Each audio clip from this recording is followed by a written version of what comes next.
Carmilla. By Joseph Sheridan Le Fanu. Prologue. Upon a paper attached to the narrative which follows, Dr. Hesselius has written a rather elaborate note, which he accompanies with a reference to his essay on the strange subject which the Ms illuminates. This mysterious subject he treats, in that essay, with his usual learning and acumen, and with remarkable directness and condensation. It will form but one volume of the series of that extraordinary man's collected papers. As I publish the case, in this volume, simply to interest the laity, I shall forestall the intelligent lady, who relates it, in nothing, and after due consideration, I have determined, therefore, to abstain from presenting any précis of the learned doctor's reasoning, or extract from his statement on a subject which he describes as involving, not improbably, some of the profoundest arcana of our dual existence, and its intermediates. I was anxious on discovering this paper, to reopen the correspondence commenced by Dr. Hesselius, so many years before, with a person so clever and careful as his informant seems to have been. Much to my regret, however, I found that she had died in the interval.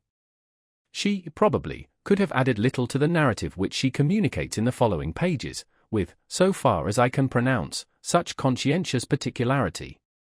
1. An early fright. In Styria, we, though by no means magnificent people, inhabit a castle, or schloss. A small income, in that part of the world, goes a great way. 800 or 900 a year does wonders. Scantily enough ours would have answered among wealthy people at home. My father is English, and I bear an English name, although I never saw England. But here, in this lonely and primitive place, where everything is so marvellously cheap, I really don't see how ever so much more money would at all materially add to our comforts, or even luxuries. My father was in the Austrian service, and retired upon a pension and his patrimony, and purchased this feudal residence, and the small estate on which it stands, a bargain. Nothing can be more picturesque or solitary. It stands on a slight eminence in a forest. The road, very old and narrow, passes in front of its drawbridge, never raised in my time, and its moat, stocked with perch, and sailed over by many swans, and floating on its surface white fleets of water lilies. Over all this the schloss shows its many-windowed front, its towers, and its Gothic chapel. The forest opens in an irregular and very picturesque glade before its gate, and at the right a steep Gothic bridge carries the road over a stream that winds in deep shadow through the wood. I have said that this is a very lonely place. Judge whether I say truth. Looking from the hall door towards the road, the forest in which our castle stands extends 15 miles to the right, and 12 to the left. The nearest inhabited village is about 7 of your English miles to the left. The nearest inhabited schloss of any historic associations is that of old General Spielsdorf, nearly 20 miles away to the right.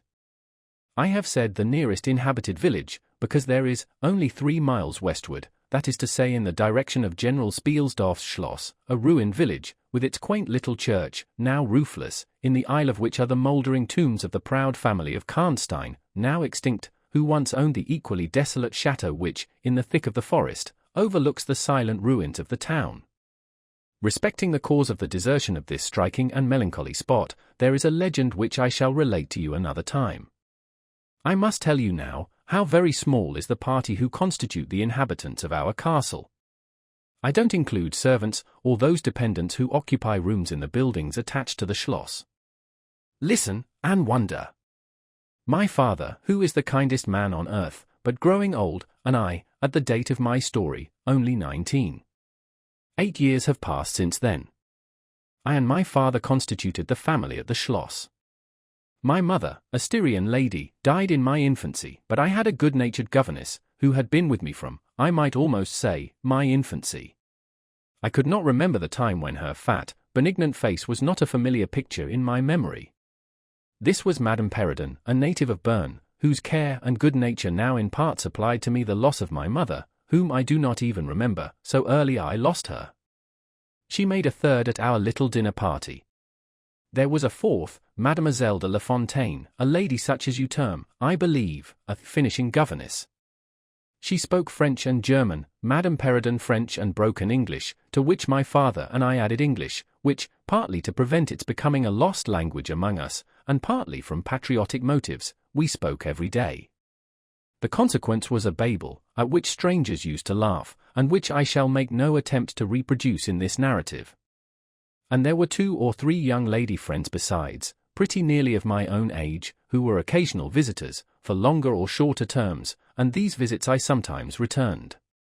These were our regular social resources, but of course there were chance visits from neighbors of only 5 or 6 leagues distance. My life was, notwithstanding, rather a solitary one, I can assure you. My gouvernantes had just so much control over me as you might conjecture such sage persons would have in the case of a rather spoiled girl, whose only parent allowed her pretty nearly her own way in everything. The first occurrence in my existence, which produced a terrible impression upon my mind, which, in fact, never has been effaced, was one of the very earliest incidents of my life which I can recollect. Some people will think it so trifling that it should not be recorded here. You will see, however, by and by, why I mention it. The nursery, as it was called, though I had it all to myself, was a large room in the upper story of the castle, with a steep oak roof. I can't have been more than 6 years old, when one night I awoke, and looking round the room from my bed, failed to see the nursery maid.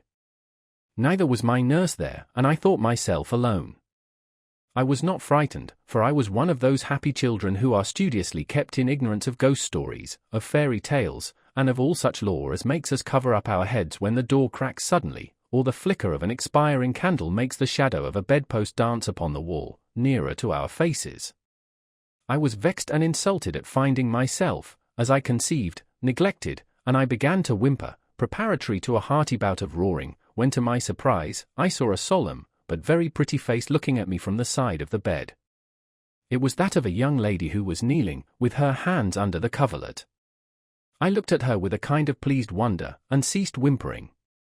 She caressed me with her hands, and lay down beside me on the bed, and drew me towards her, smiling. I felt immediately delightfully soothed, and fell asleep again. I was wakened by a sensation as if 2 needles ran into my breast very deep at the same moment, and I cried loudly. The lady started back, with her eyes fixed on me, and then slipped down upon the floor, and, as I thought, hid herself under the bed. I was now for the first time frightened, and I yelled with all my might and main. Nurse, nursery maid, housekeeper, all came running in, and hearing my story, they made light of it, soothing me all they could meanwhile. But, child as I was, I could perceive that their faces were pale with an unwonted look of anxiety, and I saw them look under the bed, and about the room, and peep under tables and pluck open cupboards, and the housekeeper whispered to the nurse, "Lay your hand along that hollow in the bed, someone did lie there, so sure as you did not, the place is still warm." I remember the nursery maid petting me, and all 3 examining my chest, where I told them I felt the puncture, and pronouncing that there was no sign visible that any such thing had happened to me.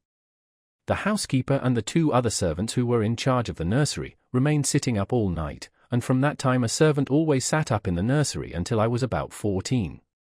I was very nervous for a long time after this. A doctor was called in. He was pallid and elderly. How well I remember his long saturnine face, slightly pitted with smallpox, and his chestnut wig. For a good while, every second day, he came and gave me medicine, which of course I hated. The morning after I saw this apparition I was in a state of terror, and could not bear to be left alone, daylight though it was, for a moment. I remember my father coming up and standing at the bedside, and talking cheerfully, and asking the nurse a number of questions, and laughing very heartily at one of the answers, and patting me on the shoulder, and kissing me, and telling me not to be frightened, that it was nothing but a dream and could not hurt me. But I was not comforted, for I knew the visit of the strange woman was not a dream, and I was awfully frightened. I was a little consoled by the nursery maid's assuring me that it was she who had come and looked at me, and lain down beside me in the bed, and that I must have been half-dreaming not to have known her face. But this, though supported by the nurse, did not quite satisfy me. I remembered, in the course of that day, a venerable old man, in a black cassock, coming into the room with the nurse and housekeeper, and talking a little to them, and very kindly to me. His face was very sweet and gentle, and he told me they were going to pray, and joined my hands together, and desired me to say, softly, while they were praying, "Lord, hear all good prayers for us, for Jesus' sake." I think these were the very words, for I often repeated them to myself, and my nurse used for years to make me say them in my prayers. I remembered so well the thoughtful sweet face of that white-haired old man, in his black cassock, as he stood in that rude, lofty, brown room, with the clumsy furniture of a fashion 300 years old about him, and the scanty light entering its shadowy atmosphere through the small lattice. He kneeled, and the 3 women with him, and he prayed aloud with an earnest quavering voice for, what appeared to me, a long time. I forget all my life preceding that event, and for some time after it is all obscure also, but the scenes I have just described stand out vivid as the isolated pictures of the phantasmagoria surrounded by darkness. 2. A guest. I am now going to tell you something so strange that it will require all your faith in my veracity to believe my story. It is not only true, nevertheless, but truth of which I have been an eyewitness. It was a sweet summer evening, and my father asked me, as he sometimes did, to take a little ramble with him along that beautiful forest vista which I have mentioned as lying in front of the Schloss. General Spielsdorf cannot come to us so soon as I had hoped, said my father, as we pursued our walk. He was to have paid us a visit of some weeks, and we had expected his arrival next day. He was to have brought with him a young lady, his niece and ward, Mademoiselle Rheinfeldt, whom I had never seen, but whom I had heard described as a very charming girl, and in whose society I had promised myself many happy days. I was more disappointed than a young lady living in a town or a bustling neighborhood can possibly imagine. This visit, and the new acquaintance it promised, had furnished my daydream for many weeks. "And how soon does he come?" I asked. "Not till autumn." "Not for 2 months, I dare say," he answered. "And I am very glad now, dear, that you never knew Mademoiselle Rheinfeldt." "And why?" I asked, both mortified and curious. "Because the poor young lady is dead," he replied. "I quite forgot I had not told you, but you were not in the room when I received the General's letter this evening." I was very much shocked. General Spielsdorf had mentioned in his first letter, 6 or 7 weeks before, that she was not so well as he would wish her, but there was nothing to suggest the remotest suspicion of danger. "Here is the General's letter," he said, handing it to me. "I am afraid he is in great affliction. The letter appears to me to have been written very nearly in distraction." We sat down on a rude bench, under a group of magnificent lime trees. The sun was setting with all its melancholy splendor behind the sylvan horizon, and the stream that flows beside our home, and passes under the steep old bridge I have mentioned, wound through many a group of noble trees, almost at our feet, reflecting in its current the fading crimson of the sky. General Spielsdorf's letter was so extraordinary, so vehement, and in some places so self-contradictory, that I read it twice over, the second time aloud to my father, and was still unable to account for it, except by supposing that grief had unsettled his mind. It said, "I have lost my darling daughter, for as such I loved her. During the last days of dear Bertha's illness I was not able to write to you. Before then I had no idea of her danger. I have lost her, and now learn all, too late. She died in the peace of innocence, and in the glorious hope of a blessed futurity. The fiend who betrayed our infatuated hospitality has done it all. I thought I was receiving into my house innocence, gaiety, a charming companion for my lost Bertha. Heavens! What a fool have I been! I thank God my child died without a suspicion of the cause of her sufferings. She is gone without so much as conjecturing the nature of her illness, and the accursed passion of the agent of all this misery. I devote my remaining days to tracking and extinguishing a monster. I am told I may hope to accomplish my righteous and merciful purpose. At present there is scarcely a gleam of light to guide me. I curse my conceited incredulity, my despicable affectation of superiority, my blindness, my obstinacy, all too late. I cannot write or talk collectedly now. I am distracted. So soon as I shall have a little recovered, I mean to devote myself for a time to inquiry, which may possibly lead me as far as Vienna. Some time in the autumn, 2 months hence, or earlier if I live, I will see you, that is, if you permit me, I will then tell you all that I scarce dare put upon paper now. Farewell. Pray for me, dear friend. In these terms ended this strange letter. Though I had never seen Bertha Rheinfeldt, my eyes filled with tears at the sudden intelligence, I was startled, as well as profoundly disappointed. The sun had now set, and it was twilight by the time I had returned the general's letter to my father. It was a soft, clear evening, and we loitered, speculating upon the possible meanings of the violent and incoherent sentences which I had just been reading. We had nearly a mile to walk before reaching the road that passes the Schloss in front, and by that time the moon was shining brilliantly. At the drawbridge we met Madame Perrodon and Mademoiselle de La Fontaine, who had come out, without their bonnets, to enjoy the exquisite moonlight. We heard their voices gabbling in animated dialogue as we approached. We joined them at the drawbridge, and turned about to admire with them the beautiful scene. The glade through which we had just walked lay before us. At our left the narrow road wound away under clumps of lordly trees, and was lost to sight amid the thickening forest. At the right the same road crosses the steep and picturesque bridge, near which stands a ruined tower which once guarded that pass, and beyond the bridge an abrupt eminence rises, covered with trees, and showing in the shadows some grey ivy-clustered rocks. Over the sward and low grounds a thin film of mist was stealing like smoke, marking the distances with a transparent veil, and here and there we could see the river faintly flashing in the moonlight. No softer, sweeter scene could be imagined. The news I had just heard made it melancholy, but nothing could disturb its character of profound serenity, and the enchanted glory and vagueness of the prospect. My father, who enjoyed the picturesque, and I, stood looking in silence over the expanse beneath us. The two good governesses, standing a little way behind us, discoursed upon the scene, and were eloquent upon the moon. Madame Perrodon was fat, middle-aged, and romantic, and talked and sighed poetically. Mademoiselle de La Fontaine, in right of her father who was a German, assumed to be psychological, metaphysical, and something of a mystic, now declared that when the moon shone with a light so intense it was well known that it indicated a special spiritual activity. The effect of the full moon in such a state of brilliancy was manifold.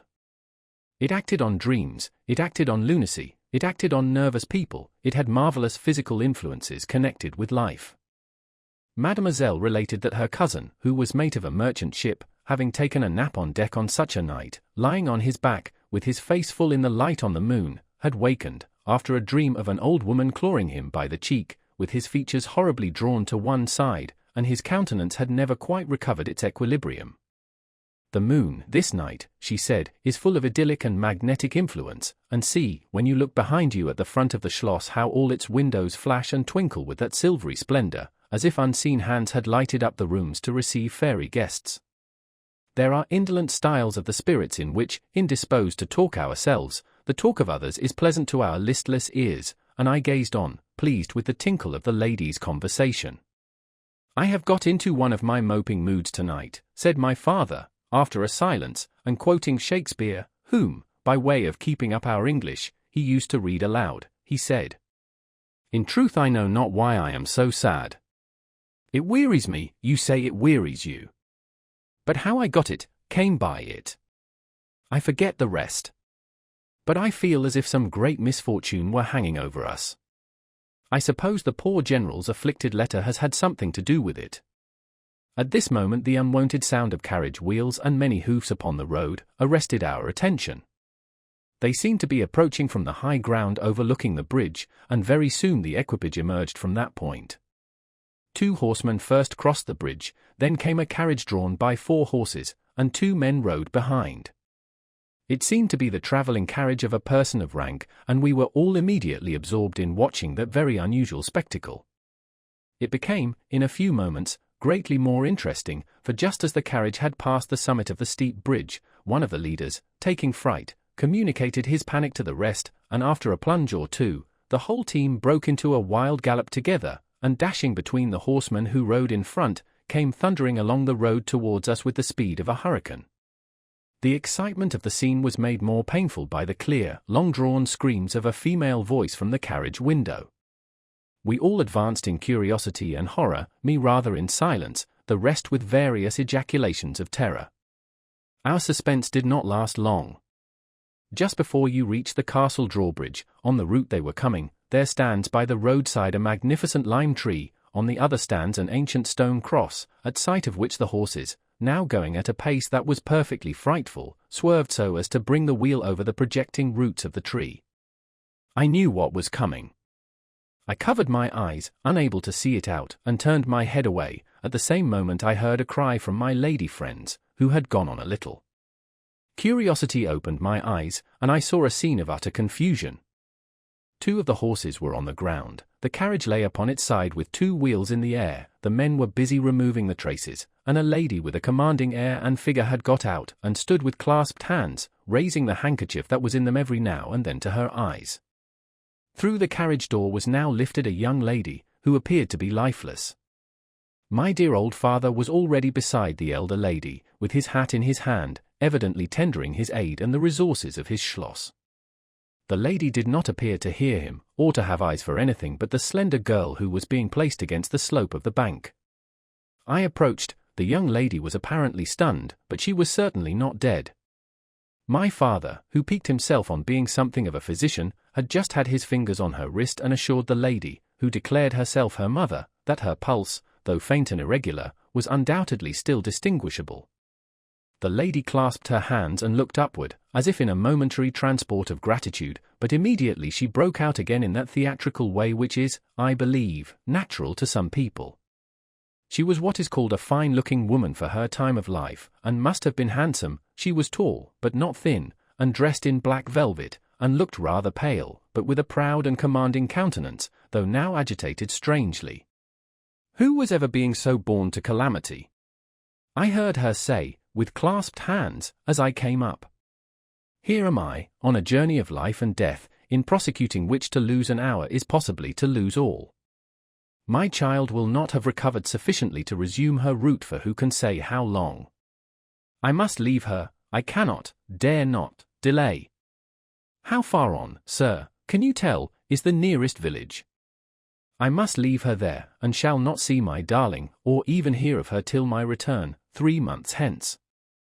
I plucked my father by the coat, and whispered earnestly in his ear, "Oh, Papa, pray ask her to let her stay with us, it would be so delightful.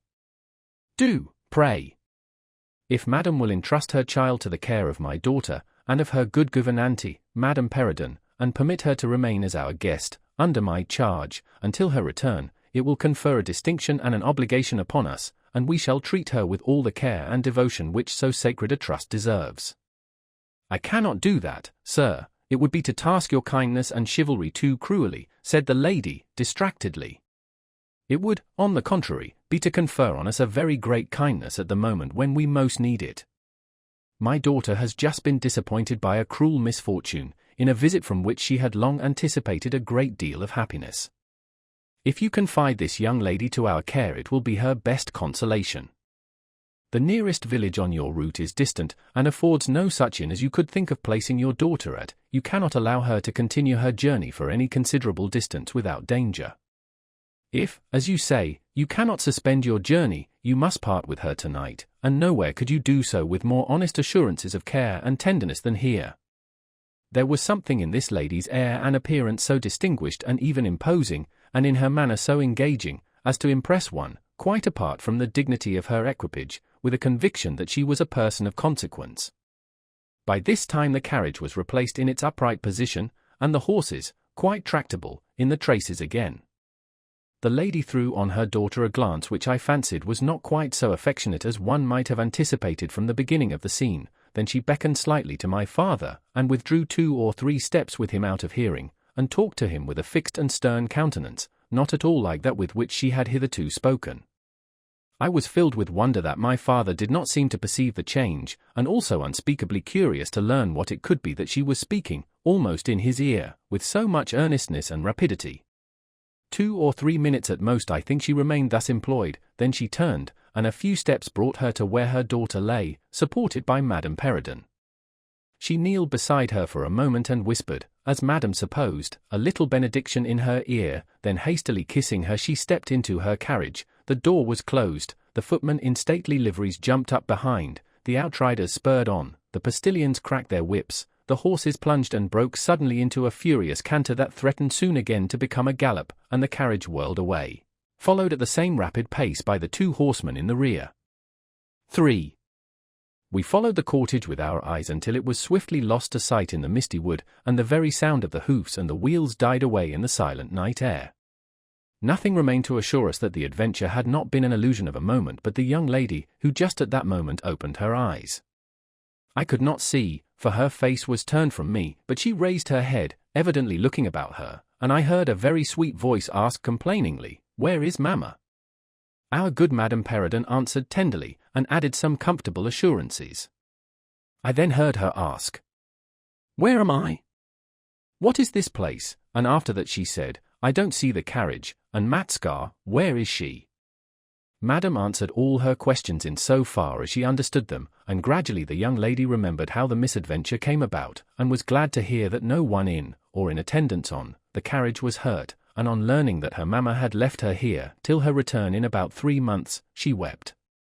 I was going to add my consolations to those of Madame Perrodon when Mademoiselle de La Fontaine placed her hand upon my arm, saying, "Don't approach, one at a time is as much as she can at present converse with, a very little excitement would possibly overpower her now. As soon as she is comfortably in bed, I thought, I will run up to her room and see her." My father in the meantime had sent a servant on horseback for the physician, who lived about 2 leagues away, and a bedroom was being prepared for the young lady's reception. The stranger now rose, and leaning on Madame's arm, walked slowly over the drawbridge and into the castle gate. In the hall, servants waited to receive her, and she was conducted forthwith to her room. The room we usually sat in as our drawing-room is long, having 4 windows, that looked over the moat and drawbridge, upon the forest scene I have just described. It is furnished in old carved oak, with large carved cabinets, and the chairs are cushioned with crimson Utrecht velvet. The walls are covered with tapestry, and surrounded with great gold frames, the figures being as large as life, in ancient and very curious costume, and the subjects represented are hunting, hawking, and generally festive. It is not too stately to be extremely comfortable, and here we had our tea, for with his usual patriotic leanings he insisted that the national beverage should make its appearance regularly with our coffee and chocolate. We sat here this night, and with candles lighted, were talking over the adventure of the evening. Madame Perrodon and Mademoiselle de La Fontaine were both of our party. The young stranger had hardly lain down in her bed when she sank into a deep sleep, and those ladies had left her in the care of a servant. "How do you like our guest?" I asked, as soon as Madame entered. "Tell me all about her." "I like her extremely," answered Madame. "She is, I almost think, the prettiest creature I ever saw, about your age, and so gentle and nice." "She is absolutely beautiful," threw in Mademoiselle, who had peeped for a moment into the stranger's room. "And such a sweet voice," added Madame Perrodon. "Did you remark a woman in the carriage, after it was set up again, who did not get out?" inquired Mademoiselle, but only looked from the window. "No, we had not seen her."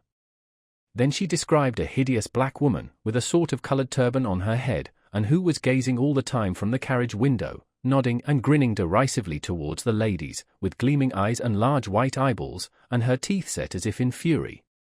"Did you remark what an ill-looking pack of men the servants were?" asked Madame. "Yes," said my father, who had just come in, "ugly, hangdog-looking fellows as ever I beheld in my life. I hope they meant rob the poor lady in the forest. They are clever rogues, however, they got everything to rights in a minute." "I dare say they are worn out with too long travelling," said Madame. "Besides looking wicked, their faces were so strangely lean, and dark, and sullen. I am very curious, I own, but I dare say the young lady will tell you all about it tomorrow, if she is sufficiently recovered." "I don't think she will," said my father, with a mysterious smile, and a little nod of his head, as if he knew more about it than he cared to tell us. This made us all the more inquisitive as to what had passed between him and the lady in the black velvet, in the brief but earnest interview that had immediately preceded her departure. We were scarcely alone when I entreated him to tell me. He did not need much pressing. "There is no particular reason why I should not tell you." She expressed a reluctance to trouble us with the care of her daughter, saying she was in delicate health, and nervous, but not subject to any kind of seizure. She volunteered that, nor to any illusion, being, in fact, perfectly sane. "How very odd to say all that!" I interpolated. "It was so unnecessary." "At all events it was said," he laughed, "and as you wish to know all that passed, which was indeed very little, I tell you.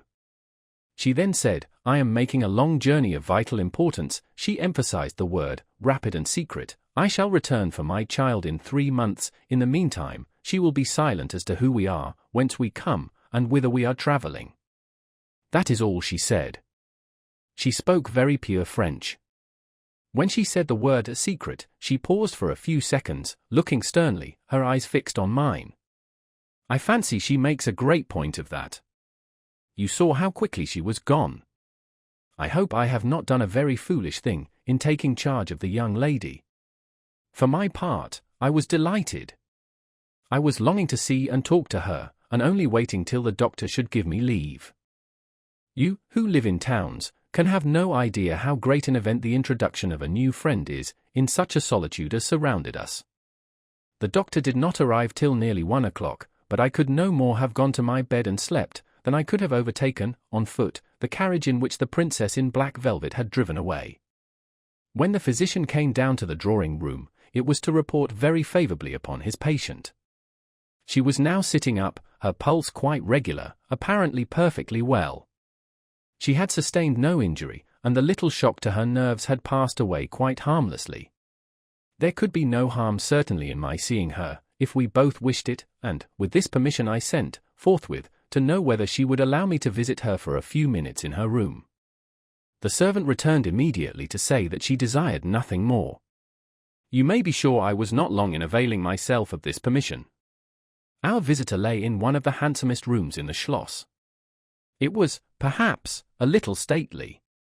There was a sombre piece of tapestry opposite the foot of the bed, representing Cleopatra with the asps to her bosom, and other solemn classic scenes were displayed, a little faded, upon the other walls. But there was gold carving, and rich and varied colour enough in the other decorations of the room, to more than redeem the gloom of the old tapestry. There were candles at the bedside. She was sitting up, her slender pretty figure enveloped in the soft silk dressing gown, embroidered with flowers, and lined with thick quilted silk, which her mother had thrown over her feet as she lay upon the ground. What was it that, as I reached the bedside and had just begun my little greeting, struck me dumb in a moment, and made me recoil a step or two from before her? I will tell you. I saw the very face which had visited me in my childhood at night, which remained so fixed in my memory, and on which I had for so many years so often ruminated with horror when no one suspected of what I was thinking. It was pretty, even beautiful, and when I first beheld it, wore the same melancholy expression. But this almost instantly lighted into a strange fixed smile of recognition. There was a silence of fully a minute, and then at length she spoke. I could not. "How wonderful!" she exclaimed. 12 years ago, I saw your face in a dream, and it has haunted me ever since. Wonderful indeed! I repeated, overcoming with an effort the horror that had for a time suspended my utterances. 12 years ago, in vision or reality, I certainly saw you. I could not forget your face. It has remained before my eyes ever since. Her smile had softened. Whatever I had fancied strange in it, was gone, and it and her dimpling cheeks were now delightfully pretty and intelligent. I felt reassured, and continued more in the vein which hospitality indicated, to bid her welcome, and to tell her how much pleasure her accidental arrival had given us all, and especially what a happiness it was to me. I took her hand as I spoke. I was a little shy, as lonely people are, but the situation made me eloquent, and even bold. She pressed my hand, she laid hers upon it, and her eyes glowed, as, looking hastily into mine, she smiled again, and blushed. She answered my welcome very prettily. I sat down beside her, still wondering, and she said, "I must tell you my vision about you. It is so very strange that you and I should have had, each of the other so vivid a dream, that each should have seen, I you and you me, looking as we do now, when of course we both were mere children. I was a child, about 6 years old, and I awoke from a confused and troubled dream, and found myself in a room, unlike my nursery, wainscoted clumsily in some dark wood, and with cupboards and bedsteads, and chairs, and benches placed about it. The beds were, I thought, all empty, and the room itself without anyone but myself in it, and I, after looking about me for some time, and admiring especially an iron candlestick with 2 branches, which I should certainly know again, crept under one of the beds to reach the window, but as I got from under the bed, I heard someone crying, and looking up, while I was still upon my knees, I saw you, most assuredly you, as I see you now, a beautiful young lady, with golden hair and large blue eyes. And lips, your lips, you as you are here. Your looks won me. I climbed on the bed and put my arms about you, and I think we both fell asleep. I was aroused by a scream. You were sitting up screaming.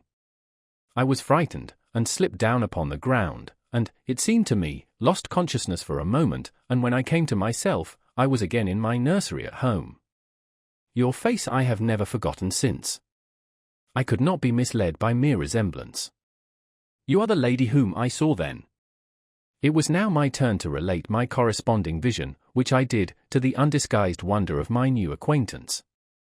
I don't know which should be most afraid of the other, she said, again smiling. If you were less pretty I think I should be very much afraid of you, but being as you are, and you and I both so young, I feel only that I have made your acquaintance 12 years ago, and have already a right to your intimacy. At all events it does seem as if we were destined, from our earliest childhood, to be friends.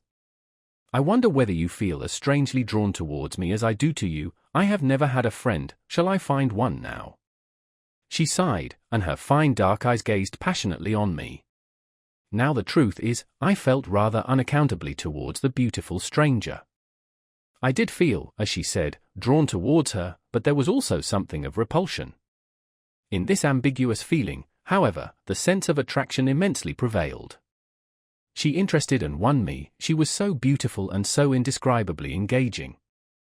I perceived now something of languor and exhaustion stealing over her, and hastened to bid her good night. The doctor thinks, I added, that you ought to have a maid to sit up with you tonight. One of ours is waiting, and you will find her a very useful and quiet creature. How kind of you, but I could not sleep. I never could with an attendant in the room. I shan't require any assistance, and, shall I confess my weakness, I am haunted with a terror of robbers. Our house was robbed once, and 2 servants murdered, so I always lock my door. It has become a habit, and you look so kind I know you will forgive me. I see there is a key in the lock. She held me close in her pretty arms for a moment and whispered in my ear, Good night, darling, it is very hard to part with you, but good night, tomorrow, but not early, I shall see you again. She sank back on the pillow with a sigh, and her fine eyes followed me with a fond and melancholy gaze, and she murmured again, Good night, dear friend. Young people like, and even love, on impulse. I was flattered by the evident, though as yet undeserved, fondness she showed me. I liked the confidence with which she at once received me. She was determined that we should be very near friends. Next day came and we met again. I was delighted with my companion, that is to say, in many respects. Her looks lost nothing in daylight. She was certainly the most beautiful creature I had ever seen, and the unpleasant remembrance of the face presented in my early dream had lost the effect of the first unexpected recognition. She confessed that she had experienced a similar shock on seeing me, and precisely the same faint antipathy that had mingled with my admiration of her. We now laughed together over our momentary horrors. 4. Her habits, a saunter. I told you that I was charmed with her in most particulars. There were some that did not please me so well. She was above the middle height of women. I shall begin by describing her. She was slender, and wonderfully graceful. Except that her movements were languid, very languid, indeed, there was nothing in her appearance to indicate an invalid. Her complexion was rich and brilliant, her features were small and beautifully formed, her eyes large, dark, and lustrous, her hair was quite wonderful. I never saw hair so magnificently thick and long when it was down about her shoulders. I have often placed my hands under it, and laughed with wonder at its weight. It was exquisitely fine and soft, and in color a rich, very dark brown, with something of gold. I loved to let it down, tumbling with its own weight, as, in her room, she lay back in her chair talking in her sweet low voice. I used to fold and braid it, and spread it out and play with it. Heavens! If I had but known all!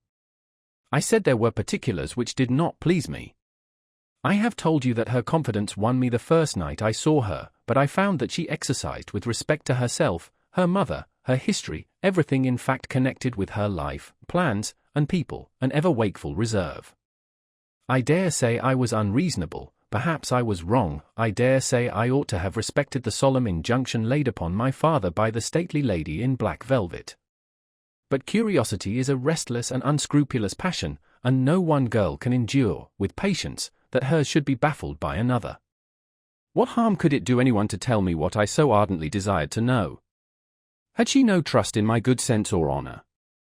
Why would she not believe me when I assured her, so solemnly, that I would not divulge one syllable of what she told me to any mortal breathing? There was a coldness, it seemed to me, beyond her years, in her smiling, melancholy, persistent refusal to afford me the least ray of light. I cannot say we quarrelled upon this point, for she would not quarrel upon any. It was, of course, very unfair of me to press her, very ill-bred, but I really could not help it, and I might just as well have let it alone. What she did tell me amounted, in my unconscionable estimation, to nothing. It was all summed up in 3 very vague disclosures. First, her name was Carmilla. Second, her family was very ancient and noble. Third, her home lay in the direction of the west. She would not tell me the name of her family, nor their armorial bearings, nor the name of their estate, nor even that of the country they lived in. You are not to suppose that I worried her incessantly on these subjects. I watched opportunity, and rather insinuated than urged my inquiries. Once or twice, indeed, I did attack her more directly. But no matter what my tactics, utter failure was invariably the result. Reproaches and caresses were all lost upon her. But I must add this, that her evasion was conducted with so pretty a melancholy and deprecation, with so many, and even passionate declarations of her liking for me, and trust in my honor, and with so many promises that I should at last know all, that I could not find it in my heart long to be offended with her.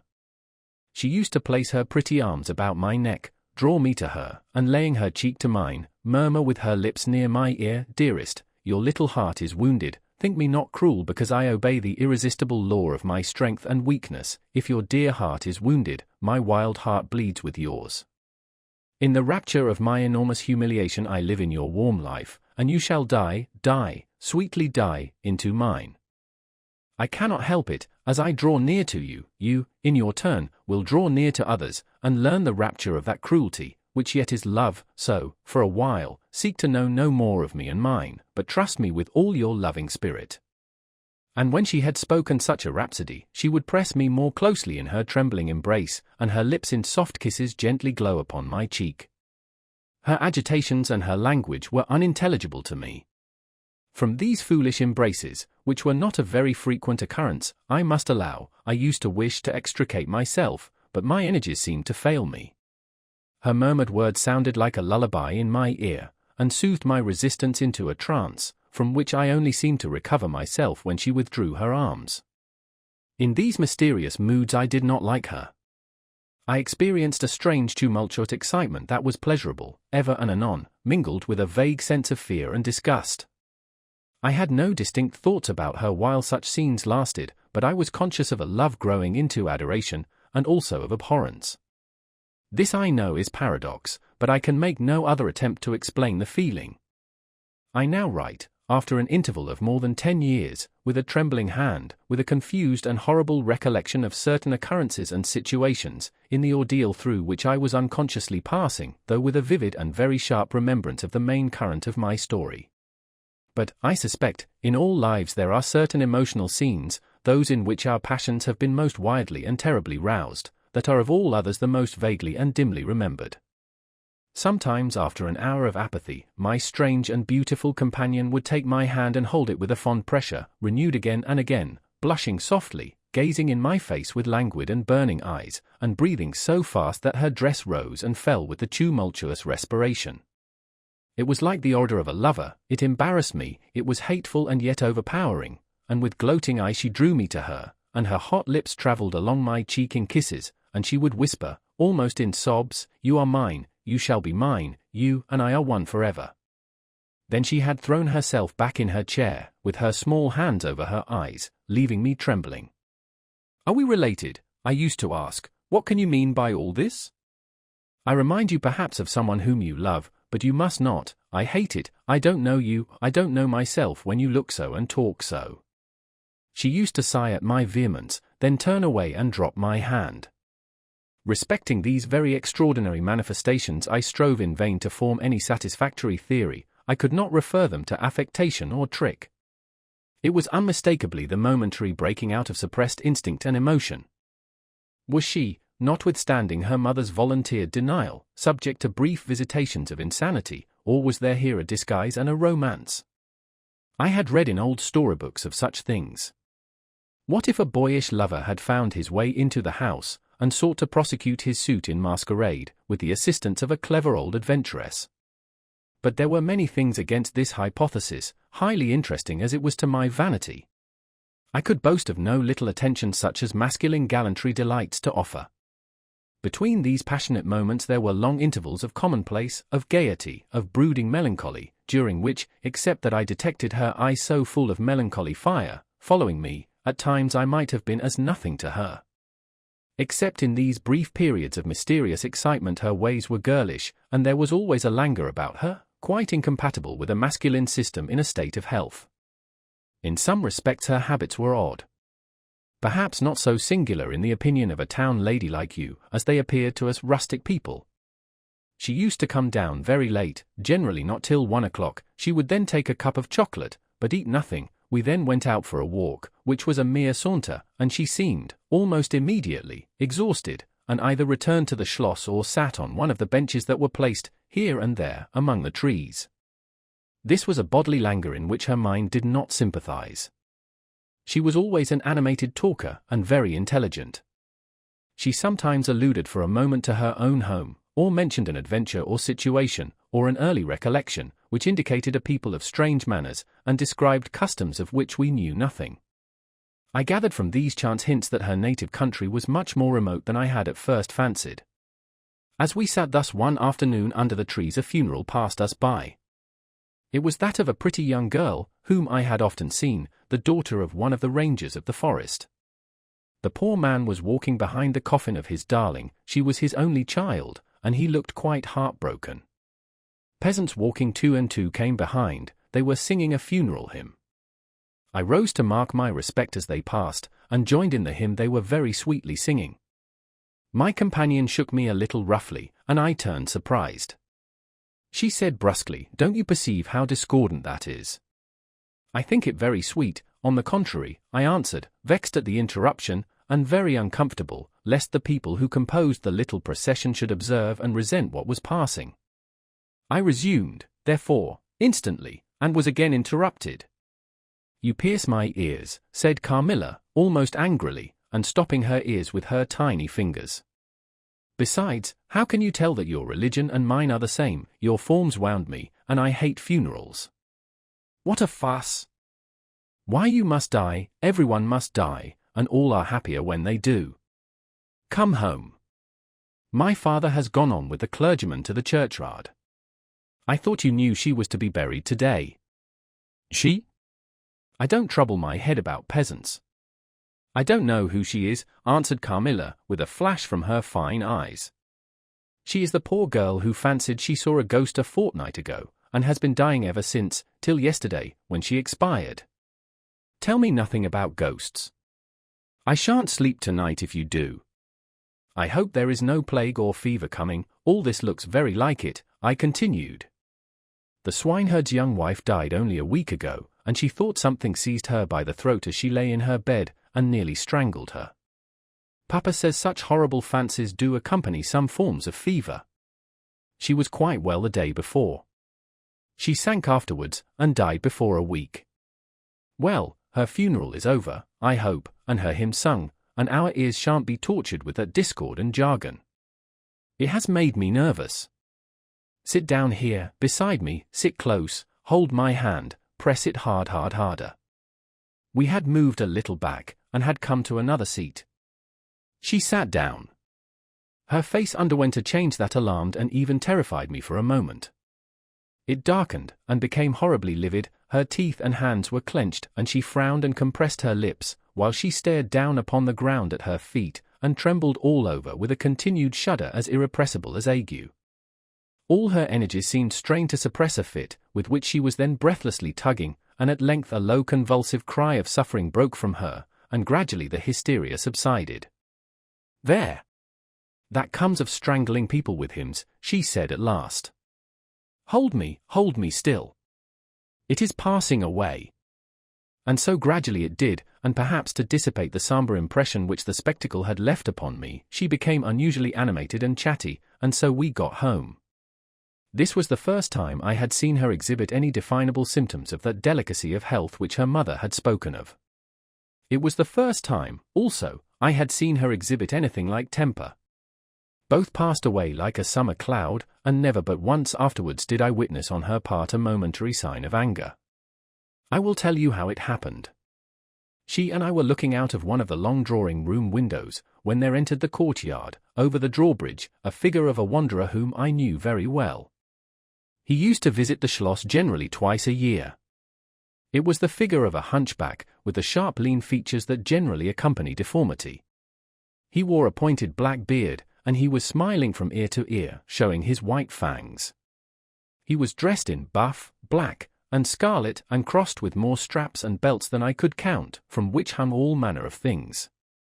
Behind, he carried a magic lantern, and 2 boxes, which I well knew, in one of which was a salamander, and in the other a mandrake. These monsters used to make my father laugh. They were compounded of parts of monkeys, parrots, squirrels, fish, and hedgehogs, dried and stitched together with great neatness and startling effect.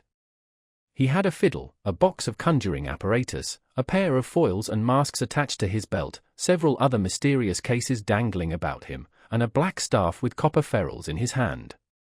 His companion was a rough spare dog, that followed at his heels, but stopped short, suspiciously at the drawbridge, and in a little while began to howl dismally. In the meantime, the mountebank, standing in the midst of the courtyard, raised his grotesque hat, and made us a very ceremonious bow, paying his compliments very volubly in execrable French, and German not much better. Then, disengaging his fiddle, he began to scrape a lively air to which he sang with a merry discord, dancing with ludicrous airs and activity, that made me laugh, in spite of the dog's howling. Then he advanced to the window with many smiles and salutations, and his hat in his left hand, his fiddle under his arm, and with a fluency that never took breath, he gabbled a long advertisement of all his accomplishments, and the resources of the various arts which he placed at our service, and the curiosities and entertainments which it was in his power, at our bidding, to display. "Will your ladyships be pleased to buy an amulet against the upire, which is going like the wolf, I hear, through these woods," he said, dropping his hat on the pavement. "They are dying of it right and left, and here is a charm that never fails, only pinned to the pillow, and you may laugh in his face." These charms consisted of oblong slips of vellum, with cabalistic ciphers and diagrams upon them. Carmilla instantly purchased one, and so did I. He was looking up, and we were smiling down upon him, amused, at least, I can answer for myself. His piercing black eye, as he looked up in our faces, seemed to detect something that fixed for a moment his curiosity. In an instant he unrolled a leather case, full of all manner of odd little steel instruments. "See here, my lady," he said, displaying it, and addressing me, "I profess, among other things less useful, the art of dentistry." "Plague take the dog," he interpolated. "Silence, beast! He howls so that your ladyships can scarcely hear a word. Your noble friend, the young lady at your right, has the sharpest tooth, long, thin, pointed, like an awl, like a needle, ha, ha. With my sharp and long sight, as I look up, I have seen it distinctly. Now if it happens to hurt the young lady, and I think it must, here are my file, my punch, my nippers, I will make it round and blunt, if her ladyship pleases, no longer the tooth of a fish, but of a beautiful young lady as she is." "Hey? Is the young lady displeased? Have I been too bold? Have I offended her?" The young lady, indeed, looked very angry as she drew back from the window. "How dares that mountebank insult us so? Where is your father? I shall demand redress from him. My father would have had the wretch tied up to the pump, and flogged with a cart whip, and burnt to the bones with the cattle brand." She retired from the window a step or two, and sat down, and had hardly lost sight of the offender, when her wrath subsided as suddenly as it had risen, and she gradually recovered her usual tone, and seemed to forget the little hunchback and his follies. My father was out of spirits that evening. On coming in he told us that there had been another case very similar to the two fatal ones which had lately occurred. The sister of a young peasant on his estate, only a mile away, was very ill, had been, as she described it, attacked very nearly in the same way, and was now slowly but steadily sinking. All this, said my father, is strictly referable to natural causes. These poor people infect one another with their superstitions, and so repeat in imagination the images of terror that have infested their neighbors. But that very circumstance frightens one horribly, said Carmilla. How so? Inquired my father. I am so afraid of fancying I see such things, I think it would be as bad as reality. We are in God's hands, nothing can happen without His permission, and all will end well for those who love Him. He is our faithful Creator, He has made us all, and will take care of us. Creator! Nature, said the young lady in answer to my gentle father. And this disease that invades the country is natural. Nature. All things proceed from nature, don't they? All things in the heaven, in the earth, and under the earth, act and live as nature ordains. I think so. The doctor said he would come here today, said my father, after a silence. I want to know what he thinks about it, and what he thinks we had better do. Doctors never did me any good, said Carmilla. Then you have been ill? I asked. More ill than ever you were, she answered. Long ago? Yes, a long time. I suffered from this very illness, but I forget all but my pain and weakness, and they were not so bad as are suffered in other diseases. You were very young then. I dare say, let us talk no more of it. You would not wound a friend. She looked languidly in my eyes, and passed her arm round my waist lovingly, and led me out of the room. My father was busy over some papers near the window. Why does your papa like to frighten us? Said the pretty girl with a sigh and a little shudder. He doesn't, dear Carmilla, it is the very furthest thing from his mind. Are you afraid, dearest? I should be very much if I fancied there was any real danger of my being attacked as those poor people were. You are afraid to die. Yes, everyone is. But to die as lovers may, to die together, so that they may live together. Girls are caterpillars while they live in the world, to be finally butterflies when the summer comes, but in the meantime there are grubs and larvae, don't you see, each with their peculiar propensities, necessities, and structure. So says Monsieur Buffon, in his big book, in the next room. Later in the day the doctor came, and was closeted with Papa for some time. He was a skillful man, of 60 and upwards, he wore powder, and shaved his pale face as smooth as a pumpkin. He and Papa emerged from the room together, and I heard Papa laugh, and say as they came out, "Well, I do wonder at a wise man like you. What do you say to hippogriffs and dragons?" The doctor was smiling, and made answer, shaking his head. Nevertheless, life and death are mysterious states, and we know little of the resources of either. And so they walked on, and I heard no more. I did not then know what the doctor had been broaching, but I think I guess it now. 5. A wonderful likeness.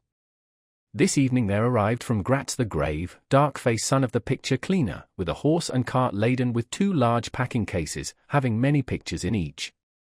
It was a journey of 10 leagues, and whenever a messenger arrived at the Schloss from our little capital of Gratz, we used to crowd about him in the hall, to hear the news. This arrival created in our secluded quarters quite a sensation. The cases remained in the hall, and the messenger was taken charge of by the servants till he had eaten his supper. Then with assistants, and armed with hammer, ripping chisel, and turnscrew, he met us in the hall, where we had assembled to witness the unpacking of the cases. Carmilla sat looking listlessly on, while one after the other the old pictures, nearly all portraits, which had undergone the process of renovation, were brought to light. My mother was of an old Hungarian family, and most of these pictures, which were about to be restored to their places, had come to us through her. My father had a list in his hand, from which he read, as the artist rummaged out the corresponding numbers. I don't know that the pictures were very good, but they were, undoubtedly, very old, and some of them very curious also. They had, for the most part, the merit of being now seen by me, I may say, for the first time, for the smoke and dust of time had all but obliterated them. "There is a picture that I have not seen yet," said my father. In one corner, at the top of it, is the name, as well as I could read, Marcia Karnstein, and the date's 1698, and I am curious to see how it has turned out. I remembered it. It was a small picture, about 1.5 feet high, and nearly square, without a frame, but it was so blackened by age that I could not make it out. The artist now produced it, with evident pride. It was quite beautiful, it was startling, it seemed to live. It was the effigy of Carmilla. Carmilla, dear, here is an absolute miracle. Here you are, living, smiling, ready to speak, in this picture. Isn't it beautiful, Papa? And see, even the little mole on her throat. My father laughed, and said certainly it is a wonderful likeness, but he looked away, and to my surprise seemed but little struck by it, and went on talking to the picture cleaner, who was also something of an artist, and discoursed with intelligence about the portraits or other works, which his art had just brought into light and colour, while I was more and more lost in wonder the more I looked at the picture. Will you let me hang this picture in my room, Papa? I asked. Certainly, dear, said he, smiling, I'm very glad you think it so like. It must be prettier even than I thought it, if it is. The young lady did not acknowledge this pretty speech, did not seem to hear it. She was leaning back in her seat, her fine eyes under their long lashes gazing on me in contemplation, and she smiled in a kind of rapture. And now you can read quite plainly the name that is written in the corner. It is not Marcia, it looks as if it was done in gold. The name is Mircalla, Countess Karnstein, and this is a little coronet over and underneath A.D. 1698. I am descended from the Karnsteins, that is, Mamma was. Ah, said the lady, languidly, so am I think, a very long descent, very ancient. Are there any Karnsteins living now? None who bear the name, I believe. The family were ruined, I believe, in some civil wars, long ago, but the ruins of the castle are only about 3 miles away. How interesting, she said, languidly. But see what beautiful moonlight. She glanced through the hall door, which stood a little open. Suppose you take a little ramble round the court, and look down at the road and river. It is so like the night you came to us, I said. She sighed, smiling. She rose, and each with her arm about the other's waist, we walked out upon the pavement. In silence, slowly we walked down to the drawbridge, where the beautiful landscape opened before us. And so you were thinking of the night I came here, she almost whispered. Are you glad I came? Delighted, dear Carmilla, I answered. And you asked for the picture you think like me, to hang in your room, she murmured with a sigh, as she drew her arm closer about my waist, and let her pretty head sink upon my shoulder. How romantic you are, Carmilla, I said. Whenever you tell me your story, it will be made up chiefly of some one great romance.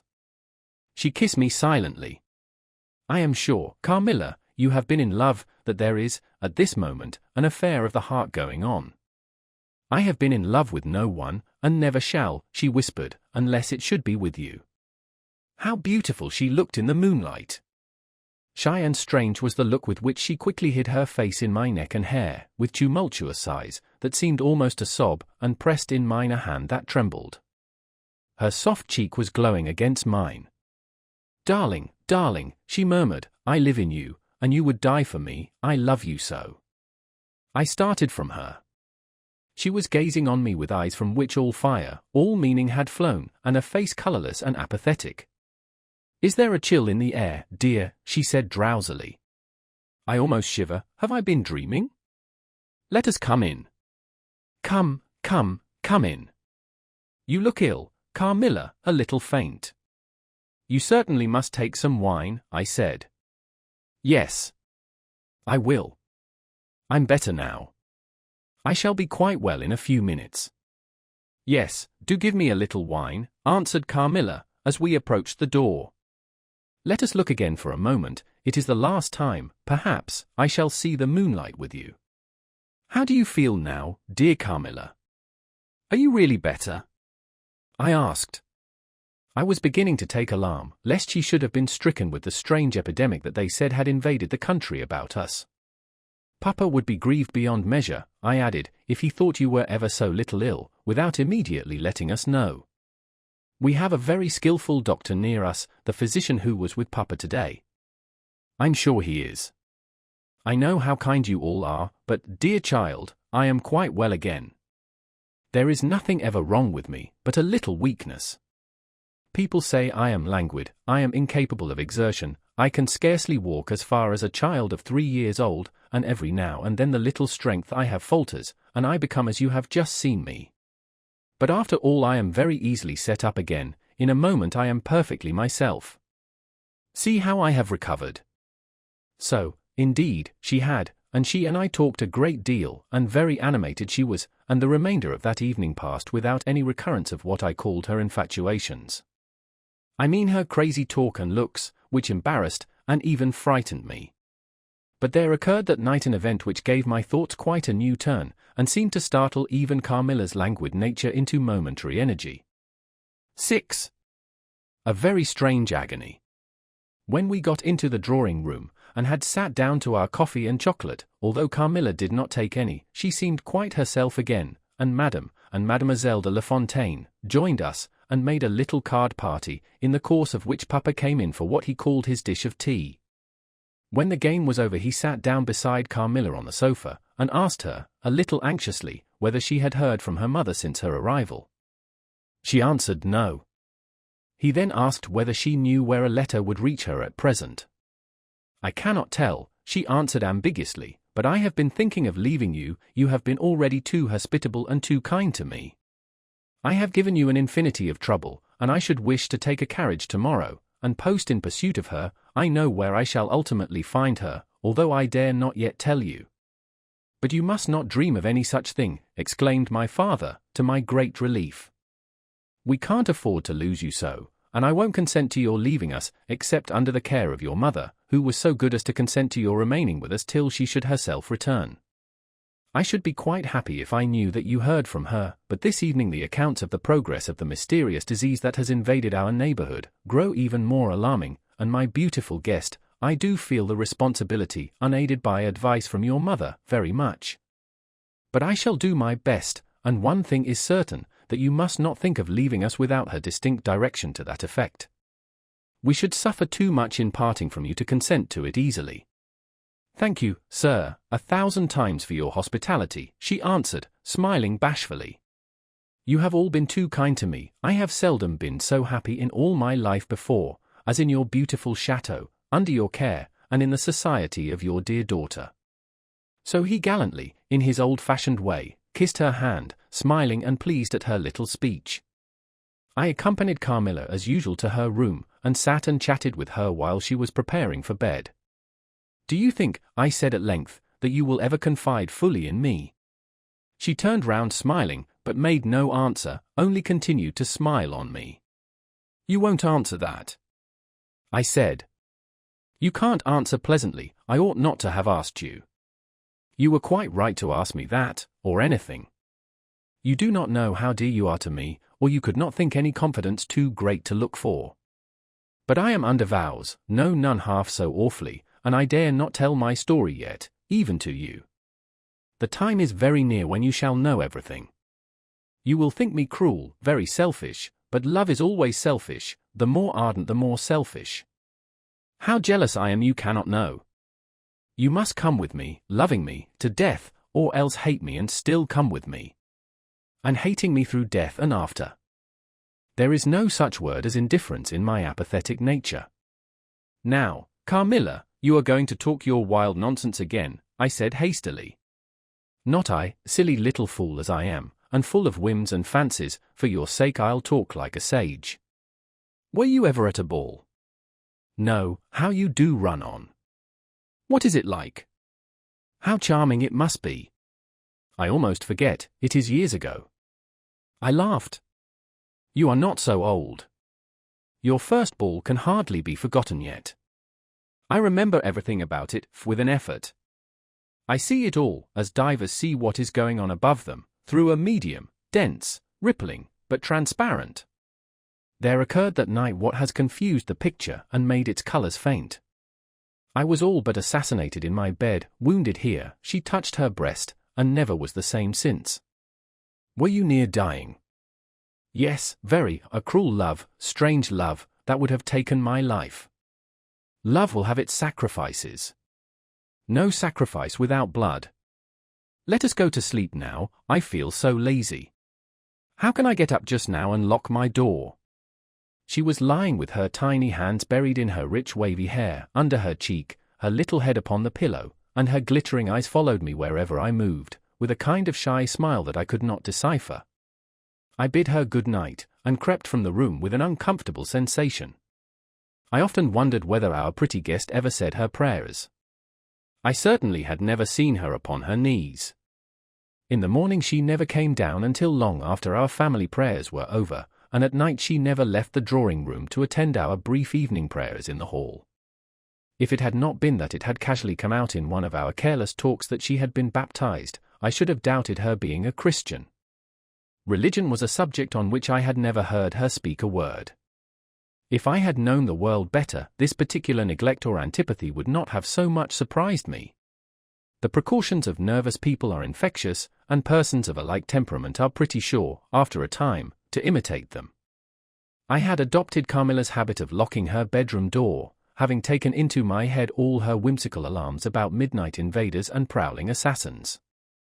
I had also adopted her precaution of making a brief search through her room, to satisfy herself that no lurking assassin or robber was ensconced. These wise measures taken, I got into my bed and fell asleep. A light was burning in my room. This was an old habit, of very early date, and which nothing could have tempted me to dispense with. Thus fortified I might take my rest in peace. But dreams come through stone walls, light up dark rooms, or darken light ones, and their persons make their exits and their entrances as they please, and laugh at locksmiths. I had a dream that night that was the beginning of a very strange agony. I cannot call it a nightmare, for I was quite conscious of being asleep. But I was equally conscious of being in my room, and lying in bed, precisely as I actually was. I saw, or fancied I saw, the room and its furniture just as I had seen it last, except that it was very dark, and I saw something moving round the foot of the bed, which at first I could not accurately distinguish. But I soon saw that it was a sooty-black animal that resembled a monstrous cat. It appeared to me about 4 or 5 feet long, for it measured fully the length of the hearthrug as it passed over it, and it continued toing and froing with the lithe, sinister restlessness of a beast in a cage. I could not cry out, although, as you may suppose, I was terrified. Its pace was growing faster, and the room rapidly darker and darker, and at length so dark that I could no longer see anything of it but its eyes. I felt it spring lightly on the bed. The 2 broad eyes approached my face, and suddenly I felt a stinging pain as if 2 large needles darted, an inch or 2 apart, deep into my breast. I waked with a scream. The room was lighted by the candle that burnt there all through the night, and I saw a female figure standing at the foot of the bed, a little at the right side. It was in a dark loose dress, and its hair was down and covered its shoulders. A block of stone could not have been more still. There was not the slightest stir of respiration. As I stared at it, the figure appeared to have changed its place, and was now nearer the door. Then, close to it, the door opened, and it passed out. I was now relieved, and able to breathe and move. My first thought was that Carmilla had been playing me a trick, and that I had forgotten to secure my door. I hastened to it, and found it locked as usual on the inside. I was afraid to open it, I was horrified. I sprang into my bed and covered my head up in the bedclothes, and lay there more dead than alive till morning. 7. Descending. It would be vain my attempting to tell you the horror with which, even now, I recall the occurrence of that night. It was no such transitory terror as a dream leaves behind it. It seemed to deepen by time, and communicated itself to the room and the very furniture that had encompassed the apparition. I could not bear next day to be alone for a moment. I should have told Papa, but for 2 opposite reasons. At one time I thought he would laugh at my story, and I could not bear its being treated as a jest, and at another I thought he might fancy that I had been attacked by the mysterious complaint which had invaded our neighborhood. I had myself no misgiving of the kind, and as he had been rather an invalid for some time, I was afraid of alarming him. I was comfortable enough with my good-natured companions, Madame Perrodon, and the vivacious Mademoiselle Le Fontaine. They both perceived that I was out of spirits and nervous, and at length I told them what lay so heavy at my heart. Mademoiselle laughed, but I fancied that Madame Perrodon looked anxious. "By the by," said Mademoiselle, laughing, "the long lime tree walk, behind Carmilla's bedroom window, is haunted." "Nonsense," exclaimed Madame, who probably thought the theme rather inopportune. "And who tells that story, my dear?" "Martin says that he came up twice, when the old yard gate was being repaired, before sunrise, and twice saw the same female figure walking down the lime tree avenue." "So he well might, as long as there are cows to milk in the river fields," said Madame. "I dare say, but Martin chooses to be frightened, and never did I see fool more frightened." "You must not say a word about it to Carmilla, because she can see down that walk from her room window," I interposed, "and she is, if possible, a greater coward than I." Carmilla came down rather later than usual that day. "I was so frightened last night," she said, "so soon as we're together, and I am sure I should have seen something dreadful if it had not been for that charm I bought from the poor little hunchback whom I called such hard names. I had a dream of something black coming round my bed, and I awoke in a perfect horror, and I really thought, for some seconds, I saw a dark figure near the chimney-piece, but I felt under my pillow for my charm, and the moment my fingers touched it, the figure disappeared, and I felt quite certain, only that I had it by me, that something frightful would have made its appearance, and, perhaps, throttled me, as it did those poor people we heard of."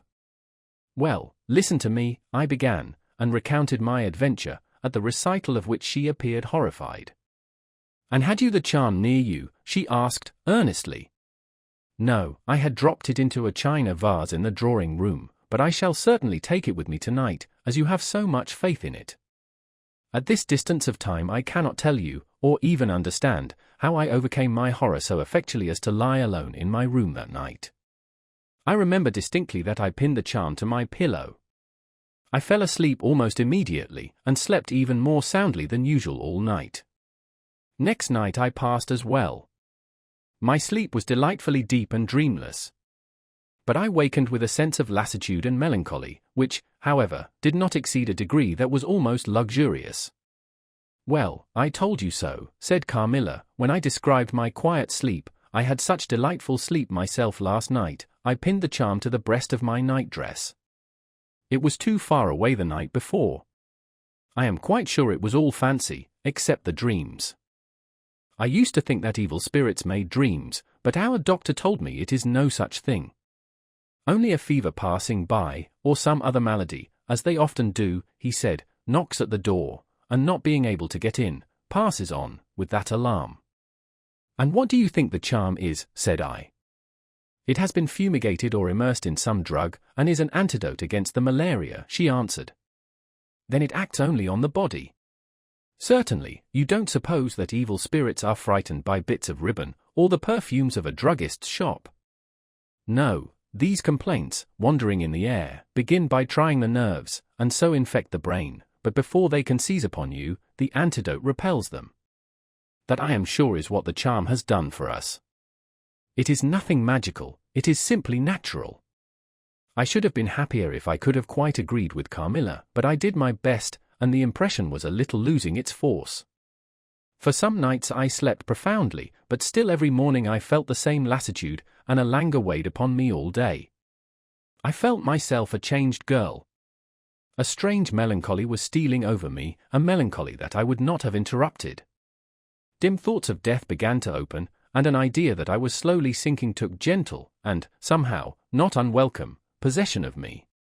If it was sad, the tone of mind which this induced was also sweet. Whatever it might be, my soul acquiesced in it. I would not admit that I was ill, I would not consent to tell my papa, or to have the doctor sent for. Carmilla became more devoted to me than ever, and her strange paroxysms of languid adoration more frequent. She used to gloat on me with increasing ardor the more my strength and spirits waned. This always shocked me like a momentary glare of insanity. Without knowing it, I was now in a pretty advanced stage of the strangest illness under which mortal ever suffered.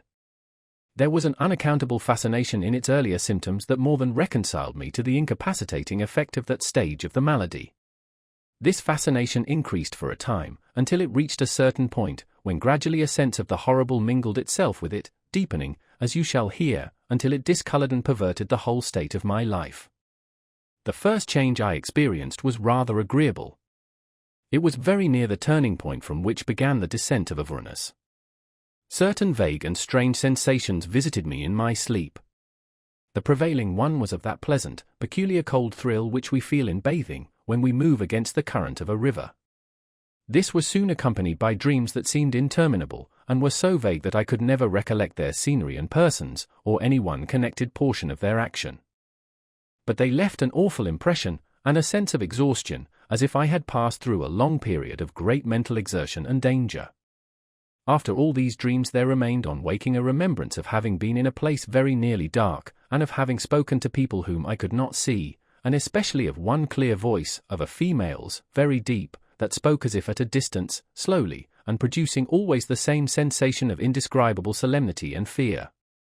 Sometimes there came a sensation as if a hand was drawn softly along my cheek and neck. Sometimes it was as if warm lips kissed me, and longer and more lovingly as they reached my throat, but there the caress fixed itself. My heart beat faster, my breathing rose and fell rapidly and full-drawn, a sobbing, that rose into a sense of strangulation, supervened, and turned into a dreadful convulsion, in which my senses left me and I became unconscious.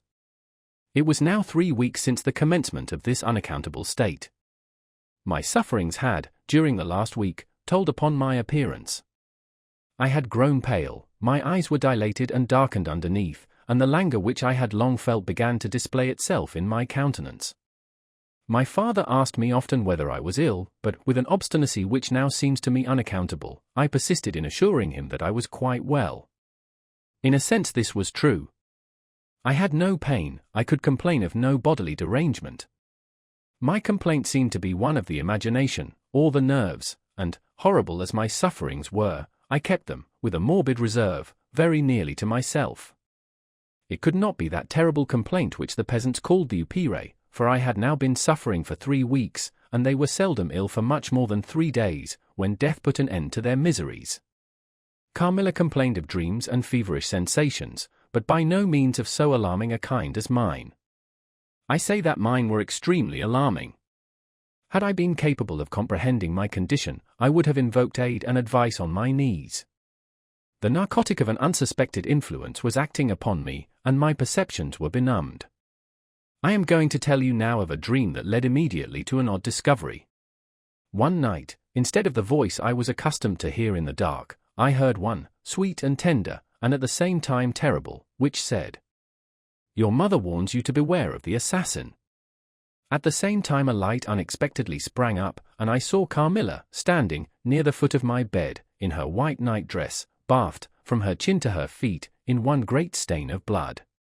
I wakened with a shriek, possessed with the one idea that Carmilla was being murdered. I remember springing from my bed, and my next recollection is that of standing on the lobby, crying for help. Madame and Mademoiselle came scurrying out of their rooms in alarm. A lamp burned always on the lobby, and seeing me, they soon learned the cause of my terror. I insisted on our knocking at Carmilla's door. Our knocking was unanswered. It soon became a pounding and an uproar. We shrieked her name, but all was vain. We all grew frightened, for the door was locked. We hurried back, in panic, to my room. There we rang the bell long and furiously. If my father's room had been at that side of the house, we would have called him up at once to our aid. But, alas! He was quite out of hearing, and to reach him involved an excursion for which we none of us had courage. Servants, however, soon came running up the stairs. I had got on my dressing gown and slippers meanwhile, and my companions were already similarly furnished. Recognizing the voices of the servants on the lobby, we sallied out together, and having renewed, as fruitlessly, our summons at Carmilla's door, I ordered the men to force the lock. They did so, and we stood, holding our lights aloft, in the doorway, and so stared into the room. We called her by name, but there was still no reply. We looked round the room. Everything was undisturbed. It was exactly in the state in which I had left it on bidding her good night. But Carmilla was gone. 8. Search. At sight of the room, perfectly undisturbed except for our violent entrance, we began to cool a little, and soon recovered our senses sufficiently to dismiss the men.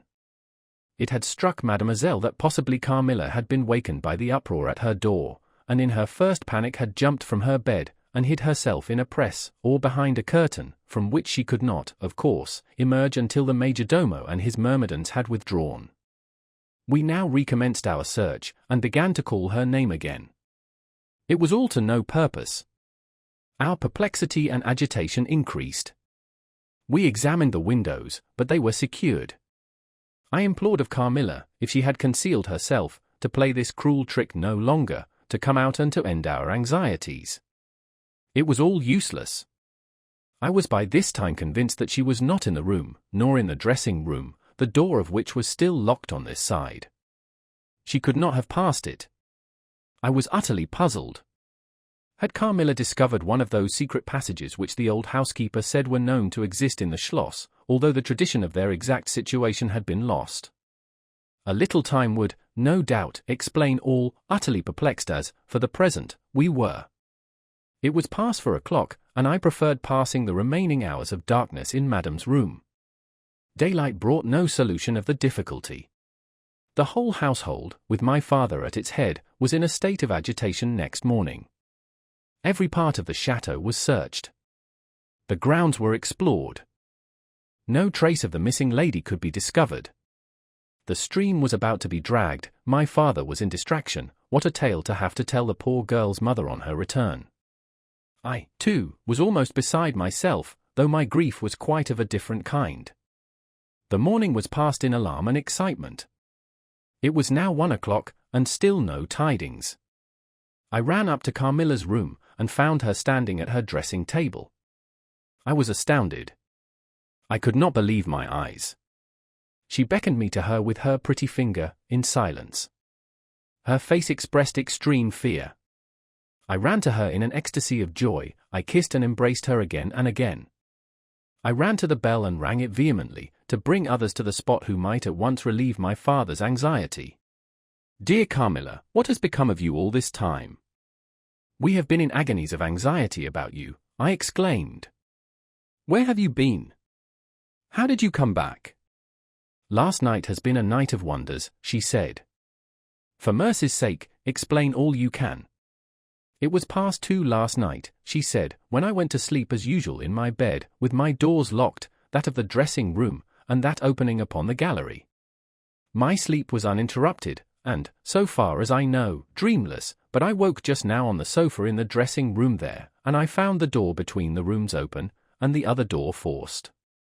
How could all this have happened without my being wakened? It must have been accompanied with a great deal of noise, and I am particularly easily wakened, and how could I have been carried out of my bed without my sleep having been interrupted, I whom the slightest stir startles?" By this time, Mademoiselle, my father, and a number of the servants were in the room. Carmilla was, of course, overwhelmed with inquiries, congratulations, and welcomes.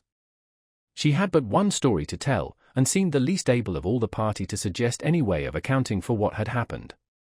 My father took a turn up and down the room, thinking. I saw Carmilla's eye follow him for a moment with a sly, dark glance. When my father had sent the servants away, Mademoiselle having gone in search of a little bottle of valerian and sal volatile, and there being no one now in the room with Carmilla, except my father, Madame, and myself, he came to her thoughtfully, took her hand very kindly, led her to the sofa, and sat down beside her. "Will you forgive me, my dear, if I risk a conjecture, and ask a question?" "Who can have a better right?" she said. "Ask what you please, and I will tell you everything. But my story is simply one of bewilderment and darkness. I know absolutely nothing. Put any question you please, but you know, of course, the limitations Mamma has placed me under." "Perfectly, my dear child. I need not approach the topics on which she desires our silence. Now, the marvel of last night consists in your having been removed from your bed and your room, without being wakened, and this removal having occurred apparently while the windows were still secured, and the 2 doors locked upon the inside. I will tell you my theory and ask you a question." Carmilla was leaning on her hand dejectedly, Madame and I were listening breathlessly. Now, my question is this. Have you ever been suspected of walking in your sleep? Never, since I was very young indeed. But you did walk in your sleep when you were young. Yes, I know I did. I have been told so often by my old nurse. My father smiled and nodded. Well, what has happened is this. You got up in your sleep, unlocked the door, not leaving the key, as usual, in the lock, but taking it out and locking it on the outside. You again took the key out and carried it away with you to some one of the 25 rooms on this floor, or perhaps upstairs or downstairs. There are so many rooms and closets, so much heavy furniture, and such accumulations of lumber, that it would require a week to search this old house thoroughly. Do you see, now, what I mean? I do, but not all, she answered. And how, Papa, do you account for her finding herself on the sofa in the dressing room, which we had searched so carefully? She came there after you had searched it, still in her sleep, and at last awoke spontaneously, and was as much surprised to find herself where she was as anyone else. I wish all mysteries were as easily and innocently explained as yours, Carmilla, he said, laughing. And so we may congratulate ourselves on the certainty that the most natural explanation of the occurrence is one that involves no drugging, no tampering with locks, no burglars, or poisoners, or witches, nothing that need alarm Carmilla, or anyone else, for our safety. Carmilla was looking charmingly. Nothing could be more beautiful than her tints. Her beauty was, I think, enhanced by that graceful languor that was peculiar to her. I think my father was silently contrasting her looks with mine, for he said, I wish my poor Laura was looking more like herself, and he sighed. So our alarms were happily ended, and Carmilla restored to her friends. 9. The doctor. As Carmilla would not hear of an attendant sleeping in her room, my father arranged that a servant should sleep outside her door, so that she would not attempt to make another such excursion without being arrested at her own door. That night passed quietly, and next morning early, the doctor, whom my father had sent for without telling me a word about it, arrived to see me. Madame accompanied me to the library, and there the grave little doctor, with white hair and spectacles, whom I mentioned before, was waiting to receive me. I told him my story, and as I proceeded he grew graver and graver. We were standing, he and I, in the recess of one of the windows, facing one another. When my statement was over, he leaned with his shoulders against the wall, and with his eyes fixed on me earnestly, with an interest in which was a dash of horror. After a minute's reflection, he asked Madame if he could see my father. He was sent for accordingly, and as he entered, smiling, he said, I dare say, Doctor, you are going to tell me that I am an old fool for having brought you here. I hope I am. But his smile faded into shadow as the doctor, with a very grave face, beckoned him to him. He and the doctor talked for some time in the same recess where I had just conferred with the physician. It seemed an earnest and argumentative conversation. The room is very large, and I and Madame stood together, burning with curiosity, at the farther end. Not a word could we hear, however, for they spoke in a very low tone, and the deep recess of the window quite concealed the doctor from view, and very nearly my father, whose foot, arm, and shoulder only could we see, and the voices were, I suppose, all the less audible for the sort of closet which the thick wall and window formed. After a time my father's face looked into the room. It was pale, thoughtful, and, I fancied, agitated. Laura, dear, come here for a moment. Madam, we shan't trouble you, the doctor says, at present. Accordingly I approached, for the first time a little alarmed, for, although I felt very weak, I did not feel ill, and strength, one always fancies, is a thing that may be picked up when we please. My father held out his hand to me, as I drew near, but he was looking at the doctor, and he said, It certainly is very odd, I don't understand it quite. Laura, come here, dear, now attend to Dr. Spielsberg, and recollect yourself. You mentioned a sensation like that of 2 needles piercing the skin, somewhere about your neck, on the night when you experienced your first horrible dream. Is there still any soreness? None at all, I answered. Can you indicate with your finger about the point at which you think this occurred? Very little below my throat, here, I answered. I wore a morning dress, which covered the place I pointed to. Now you can satisfy yourself, said the doctor. You won't mind your papa's lowering your dress a very little. It is necessary to detect a symptom of the complaint under which you have been suffering. I acquiesced. It was only an inch or two below the edge of my collar. God bless me, so it is, exclaimed my father, growing pale. You see it now with your own eyes, said the doctor with a gloomy triumph. What is it? I exclaimed, beginning to be frightened. Nothing, my dear young lady, but a small blue spot, about the size of the tip of your little finger, and now, he continued, turning to Papa, the question is what is best to be done? Is there any danger? I urged, in great trepidation. I trust not, my dear, answered the doctor. I don't see why you should not recover. I don't see why you should not begin immediately to get better. That is the point at which the sense of strangulation begins. Yes, I answered. And, recollect as well as you can, the same point was a kind of center of that thrill which you described just now, like the current of a cold stream running against you. It may have been, I think it was. You see, he added, turning to my father. Shall I say a word to Madam? Certainly, said my father. He called Madam to him, and said, I find my young friend here far from well. It won't be of any great consequence, I hope, but it will be necessary that some steps be taken, which I will explain by and by, but in the meantime, Madam, you will be so good as not to let Miss Laura be alone for one moment. That is the only direction I need give for the present. It is indispensable. We may rely upon your kindness, Madam, I know, added my father. Madam satisfied him eagerly. And you, dear Laura, I know you will observe the doctor's direction. I shall have to ask your opinion upon another patient, whose symptoms slightly resemble those of my daughter, that have just been detailed to you, are very much milder in degree, but I believe quite of the same sort. She is a young lady, our guest, but as you say you will be passing this way again this evening, you can't do better than take your supper here, and you can then see her. She does not come down till the afternoon. I thank you, said the doctor.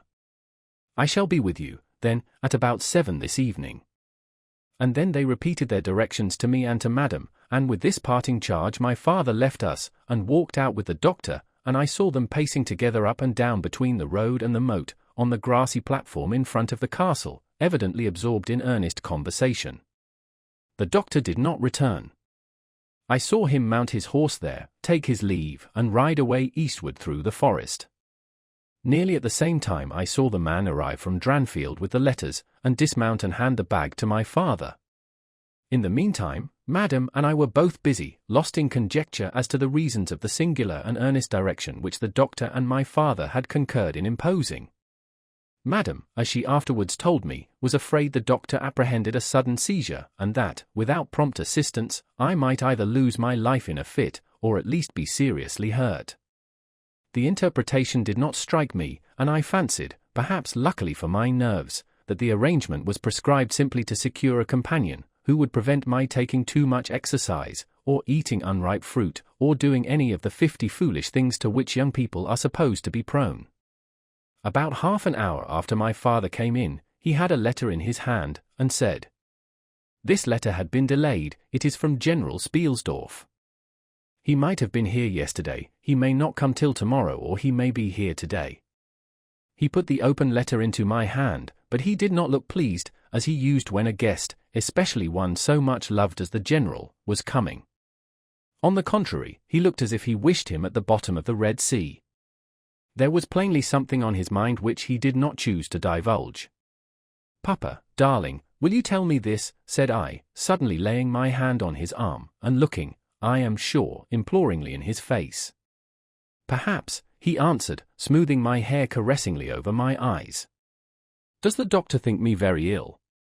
No, dear, he thinks, if right steps are taken, you will be quite well again, at least, on the high road to a complete recovery, in a day or two, he answered, a little dryly. I wish our good friend, the General, had chosen any other time, that is, I wish you had been perfectly well to receive him. But do tell me, Papa, I insisted, what does he think is the matter with me? Nothing, you must not plague me with questions, he answered, with more irritation than I ever remember him to have displayed before, and seeing that I looked wounded, I suppose, he kissed me, and added, "You shall know all about it in a day or two, that is, all that I know. In the meantime you are not to trouble your head about it." He turned and left the room, but came back before I had done wondering and puzzling over the oddity of all this. It was merely to say that he was going to Karnstein, and had ordered the carriage to be ready at 12, and that I and Madame should accompany him. He was going to see the priest who lived near those picturesque grounds, upon business, and as Carmilla had never seen them, she could follow, when she came down, with Mademoiselle, who would bring materials for what you call a picnic, which might be laid for us in the ruined castle. At 12 o'clock, accordingly, I was ready, and not long after, my father, Madame and I set out upon our projected drive. Passing the drawbridge we turned to the right, and follow the road over the steep Gothic bridge, westward, to reach the deserted village and ruined castle of Karnstein. No sylvan drive can be fancied prettier. The ground breaks into gentle hills and hollows, all clothed with beautiful wood, totally destitute of the comparative formality which artificial planting and early culture and pruning impart. The irregularities of the ground often lead the road out of its course, and cause it to wind beautifully round the sides of broken hollows and the steeper sides of the hills, among varieties of ground almost inexhaustible. Turning one of these points, we suddenly encountered our old friend, the general, riding towards us, attended by a mounted servant. His portmanteaus were following in a hired wagon, such as we term a cart. The general dismounted as we pulled up, and, after the usual greetings, was easily persuaded to accept the vacant seat in the carriage and send his horse on with his servant to the Schloss. 10. It was about 10 months since we had last seen him, but that time had sufficed to make an alteration of years in his appearance. He had grown thinner, something of gloom and anxiety had taken the place of that cordial serenity which used to characterize his features. His dark blue eyes, always penetrating, now gleamed with a sterner light from under his shaggy grey eyebrows. It was not such a change as grief alone usually induces, an angrier passion seemed to have had their share in bringing it about. We had not long resumed our drive, when the general began to talk, with his usual soldierly directness, of the bereavement, as he termed it, which he had sustained in the death of his beloved niece and ward, and he then broke out in a tone of intense bitterness and fury, inveighing against the hellish arts to which he had fallen a victim, and expressing, with more exasperation than piety, his wonder that heaven should tolerate so monstrous an indulgence of the lusts and malignity of hell. My father, who saw at once that something very extraordinary had befallen, asked him, if not too painful to him, to detail the circumstances which he thought justified the strong terms in which he expressed himself. "I should tell you all with pleasure," said the general, "but you would not believe me." "Why should I not?" he asked. "Because," he answered testily, "you believe in nothing but what consists with your own prejudices and illusions. I remember when I was like you, but I have learned better." "Try me," said my father, "I am not such a dogmatist as you suppose. Besides which, I very well know that you generally require proof for what you believe, and am, therefore, very strongly predisposed to respect your conclusions.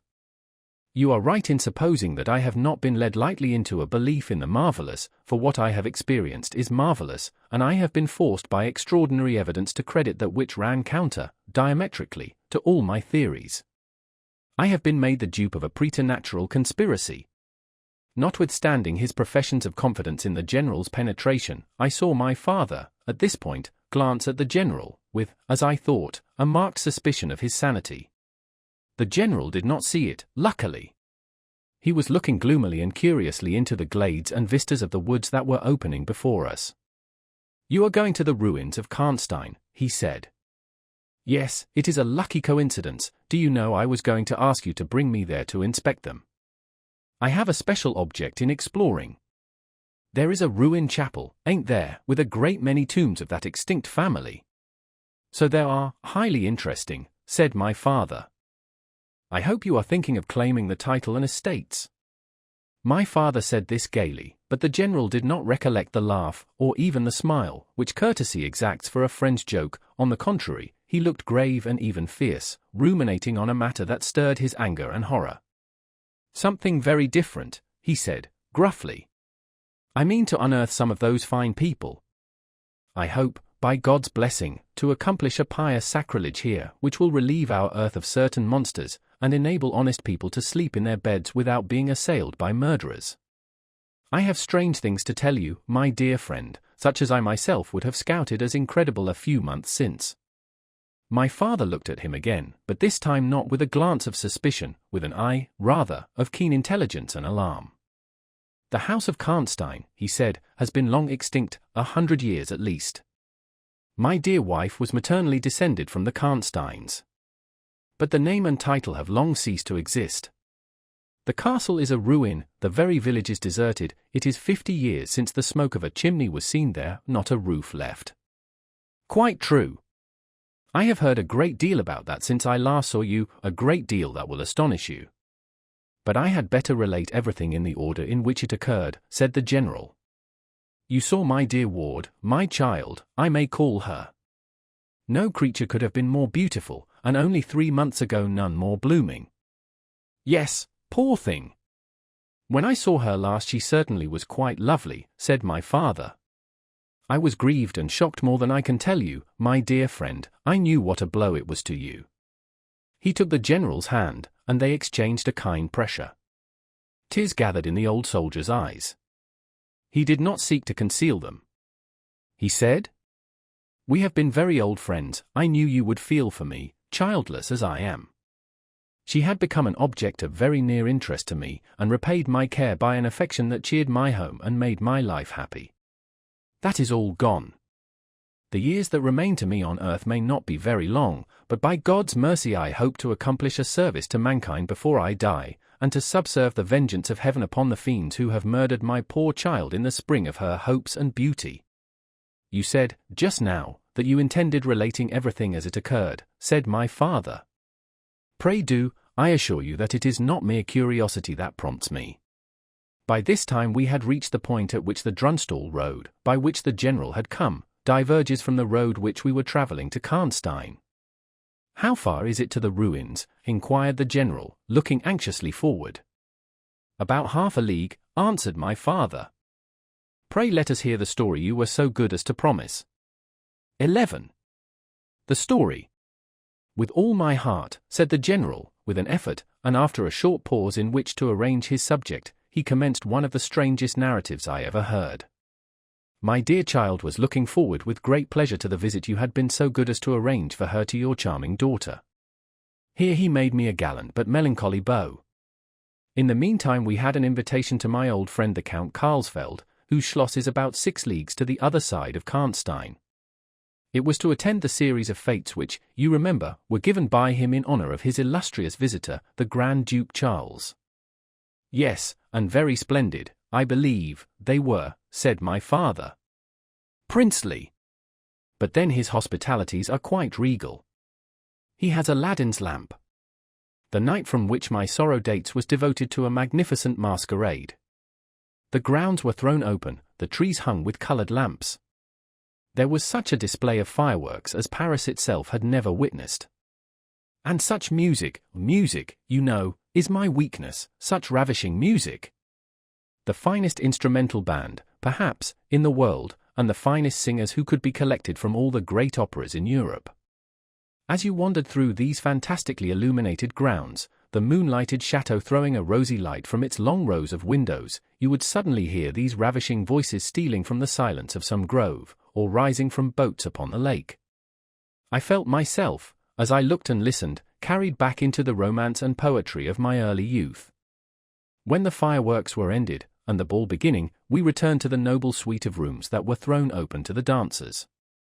A masked ball, you know, is a beautiful sight, but so brilliant a spectacle of the kind I never saw before. It was a very aristocratic assembly. I was myself almost the only nobody present. My dear child was looking quite beautiful.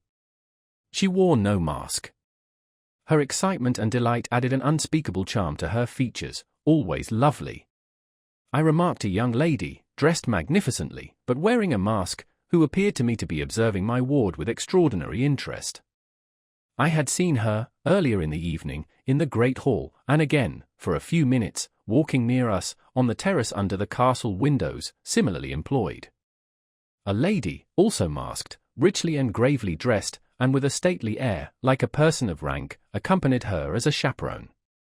Had the young lady not worn a mask, I could, of course, have been much more certain upon the question whether she was really watching my poor darling. I am now well assured that she was. We were now in one of the salons.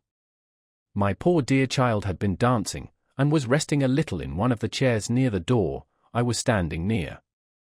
The two ladies I have mentioned had approached, and the younger took the chair next my ward, while her companion stood beside me, and for a little time addressed herself, in a low tone, to her charge. Availing herself of the privilege of her mask, she turned to me, and in the tone of an old friend, and calling me by my name, opened a conversation with me, which piqued my curiosity a good deal. She referred to many scenes where she had met me, at court, and at distinguished houses. She alluded to little incidents which I had long ceased to think of, but which, I found, had only lain in abeyance in my memory, for they instantly started into life at her touch. I became more and more curious to ascertain who she was every moment. She parried my attempts to discover very adroitly and pleasantly. The knowledge she showed of many passages in my life seemed to me all but unaccountable, and she appeared to take a not unnatural pleasure in foiling my curiosity, and in seeing me flounder in my eager perplexity, from one conjecture to another. In the meantime the young lady, whom her mother called by the odd name of Milaka, when she once or twice addressed her, had, with the same ease and grace, got into conversation with my ward. She introduced herself by saying that her mother was a very old acquaintance of mine. She spoke of the agreeable audacity which a mask rendered practicable, she talked like a friend, she admired her dress, and insinuated very prettily her admiration of her beauty. She amused her with laughing criticisms upon the people who crowded the ballroom, and laughed at my poor child's fun. She was very witty and lively when she pleased, and after a time they had grown very good friends, and the young stranger lowered her mask, displaying a remarkably beautiful face. I had never seen it before, neither had my dear child. But though it was new to us, the features were so engaging, as well as lovely, that it was impossible not to feel the attraction powerfully. My poor girl did so. I never saw anyone more taken with another at first sight, unless, indeed, it was the stranger herself, who seemed quite to have lost her heart to her. In the meantime, availing myself of the license of a masquerade, I put not a few questions to the elder lady. "You have puzzled me utterly," I said, laughing. "Is that not enough? Won't you, now, consent to stand on equal terms, and do me the kindness to remove your mask?" "Can any request be more unreasonable?" she replied. "Ask a lady to yield an advantage. Beside, how do you know you should recognize me? Years make changes." "As you see," I said, with a bow, and, I suppose, a rather melancholy little laugh. "As philosophers tell us," she said, "and how do you know that a sight of my face would help you?" "I should take chance for that," I answered. "It is vain trying to make yourself out an old woman, your figure betrays you. Years, nevertheless, have passed since I saw you, rather since you saw me, for that is what I am considering. Milaka, there, is my daughter, I cannot then be young, even in the opinion of people whom time has taught to be indulgent, and I may not like to be compared with what you remember me. You have no mask to remove. You can offer me nothing in exchange. My petition is to your pity, to remove it. And mine to yours, to let it stay where it is," she replied.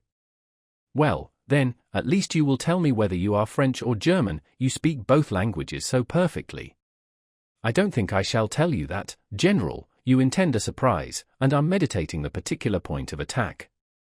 At all events, you won't deny this," I said, "that being honored by your permission to converse, I ought to know how to address you. Shall I say Madame la Comtesse?"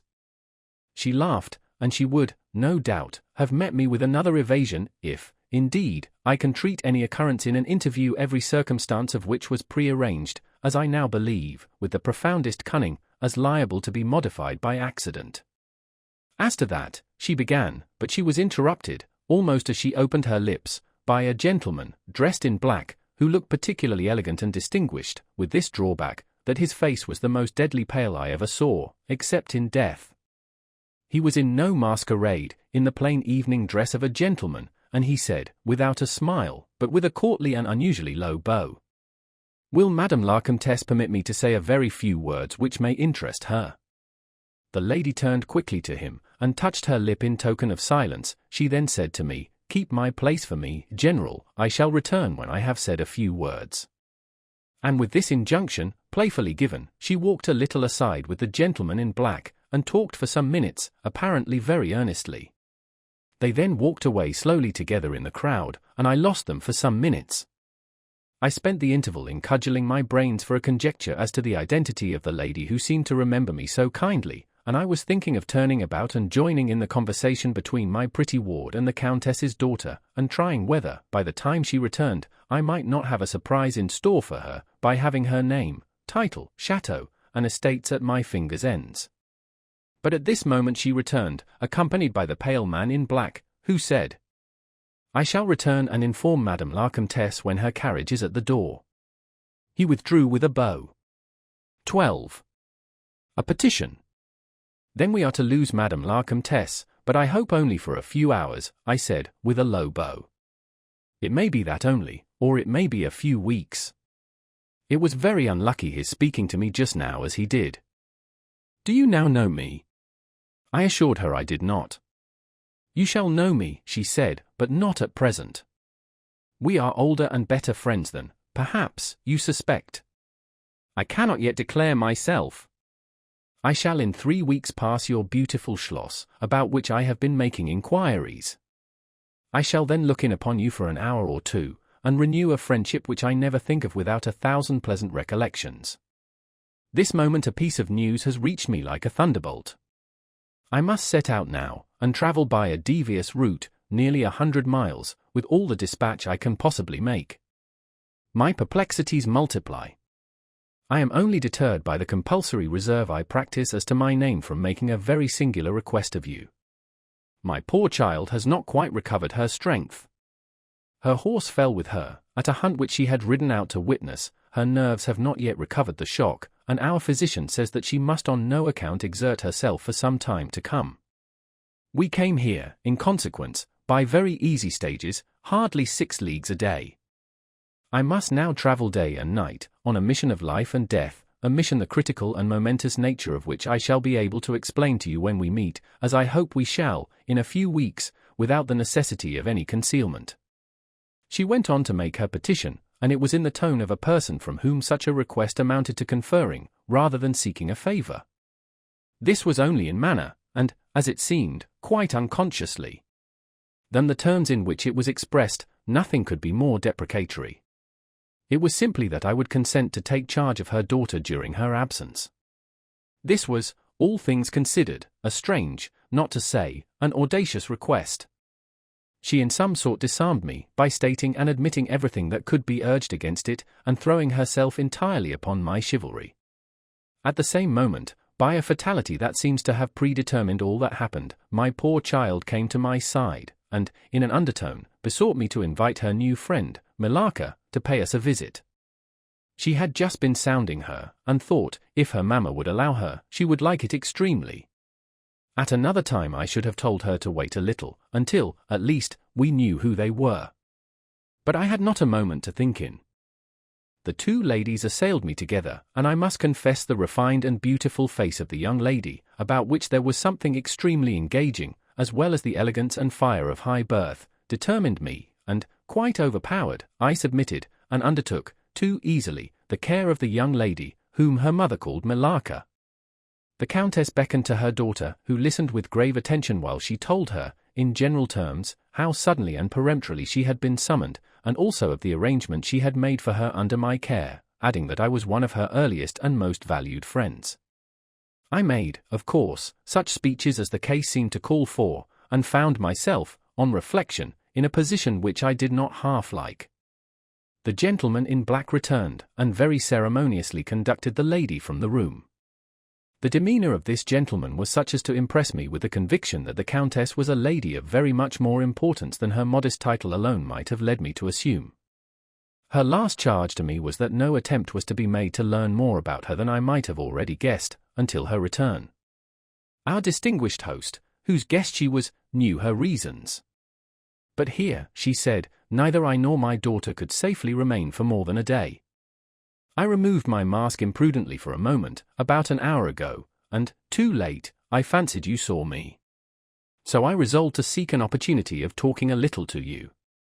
Had I found that you had seen me, I would have thrown myself on your high sense of honor to keep my secret some weeks. As it is, I am satisfied that you did not see me, but if you now suspect, or, on reflection, should suspect, who I am, I commit myself, in like manner, entirely to your honor. My daughter will observe the same secrecy, and I well know that you will, from time to time, remind her, lest she should thoughtlessly disclose it. She whispered a few words to her daughter, kissed her hurriedly twice, and went away, accompanied by the pale gentleman in black, and disappeared in the crowd. In the next room, said Millarca, there is a window that looks upon the hall door. I should like to see the last of Mamma, and to kiss my hand to her. We assented, of course, and accompanied her to the window. We looked out and saw a handsome old-fashioned carriage, with a troop of couriers and footmen. We saw the slim figure of the pale gentleman in black, as he held a thick velvet cloak, and placed it about her shoulders and threw the hood over her head. She nodded to him, and just touched his hand with hers. He bowed low repeatedly as the door closed, and the carriage began to move. She is gone, said Millarca with a sigh.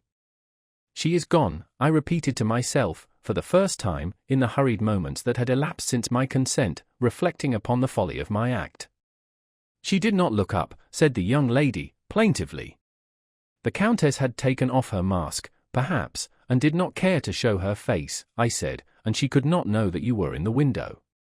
She sighed, and looked in my face. She was so beautiful that I relented. I was sorry I had for a moment repented of my hospitality, and I determined to make her amends for the unavowed churlishness of my reception. The young lady, replacing her mask, joined my ward in persuading me to return to the grounds, where the concert was soon to be renewed. We did so, and walked up and down the terrace that lies under the castle windows. Millarca became very intimate with us, and amused us with lively descriptions and stories of most of the great people whom we saw upon the terrace. I liked her more and more every minute.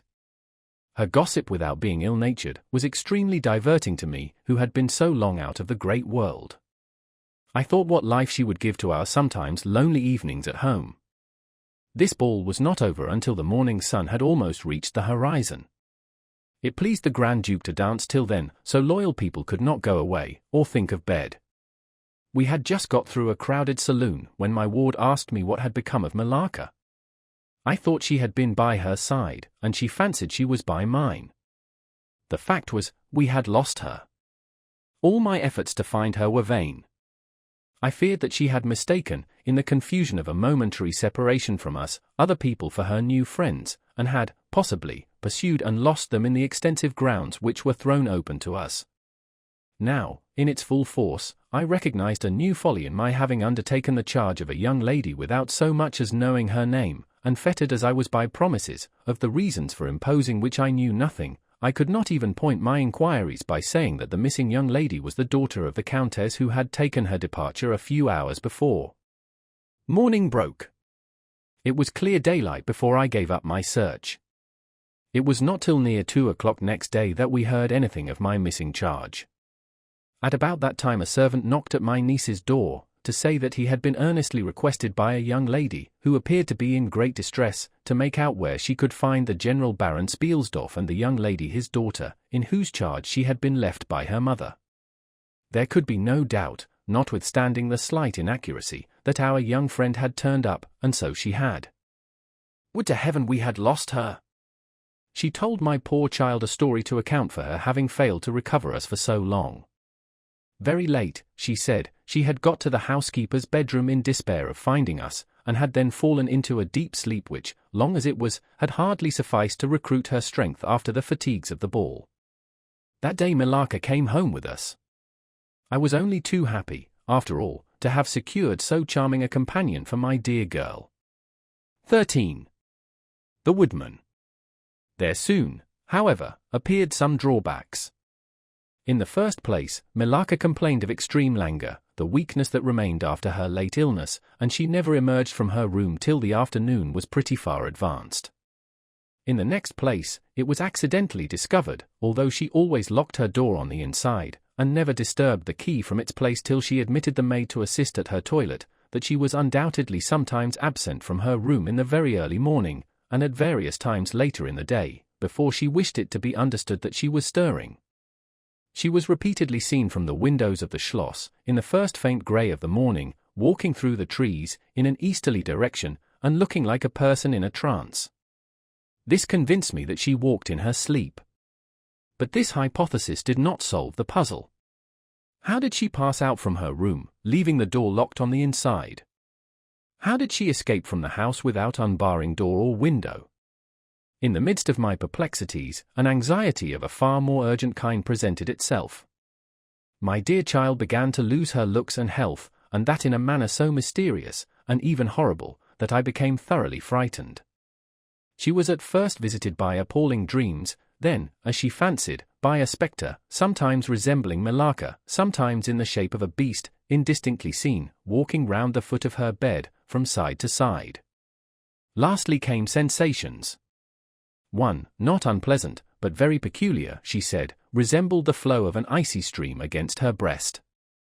At a later time, she felt something like a pair of large needles pierce her, a little below the throat, with a very sharp pain.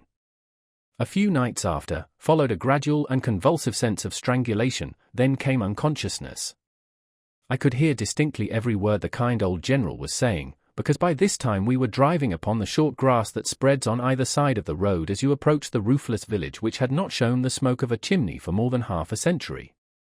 You may guess how strangely I felt as I heard my own symptoms so exactly described in those which had been experienced by the poor girl who, but for the catastrophe which followed, would have been at that moment a visitor at my father's chateau. You may suppose, also, how I felt as I heard him detail habits and mysterious peculiarities which were, in fact, those of our beautiful guest, Carmilla. A vista opened in the forest. We were on a sudden under the chimneys and gables of the ruined village, and the towers and battlements of the dismantled castle, round which gigantic trees are grouped, overhung us from a slight eminence. In a frightened dream I got down from the carriage, and in silence, for we had each abundant matter for thinking, we soon mounted the ascent, and were among the spacious chambers, winding stairs, and dark corridors of the castle.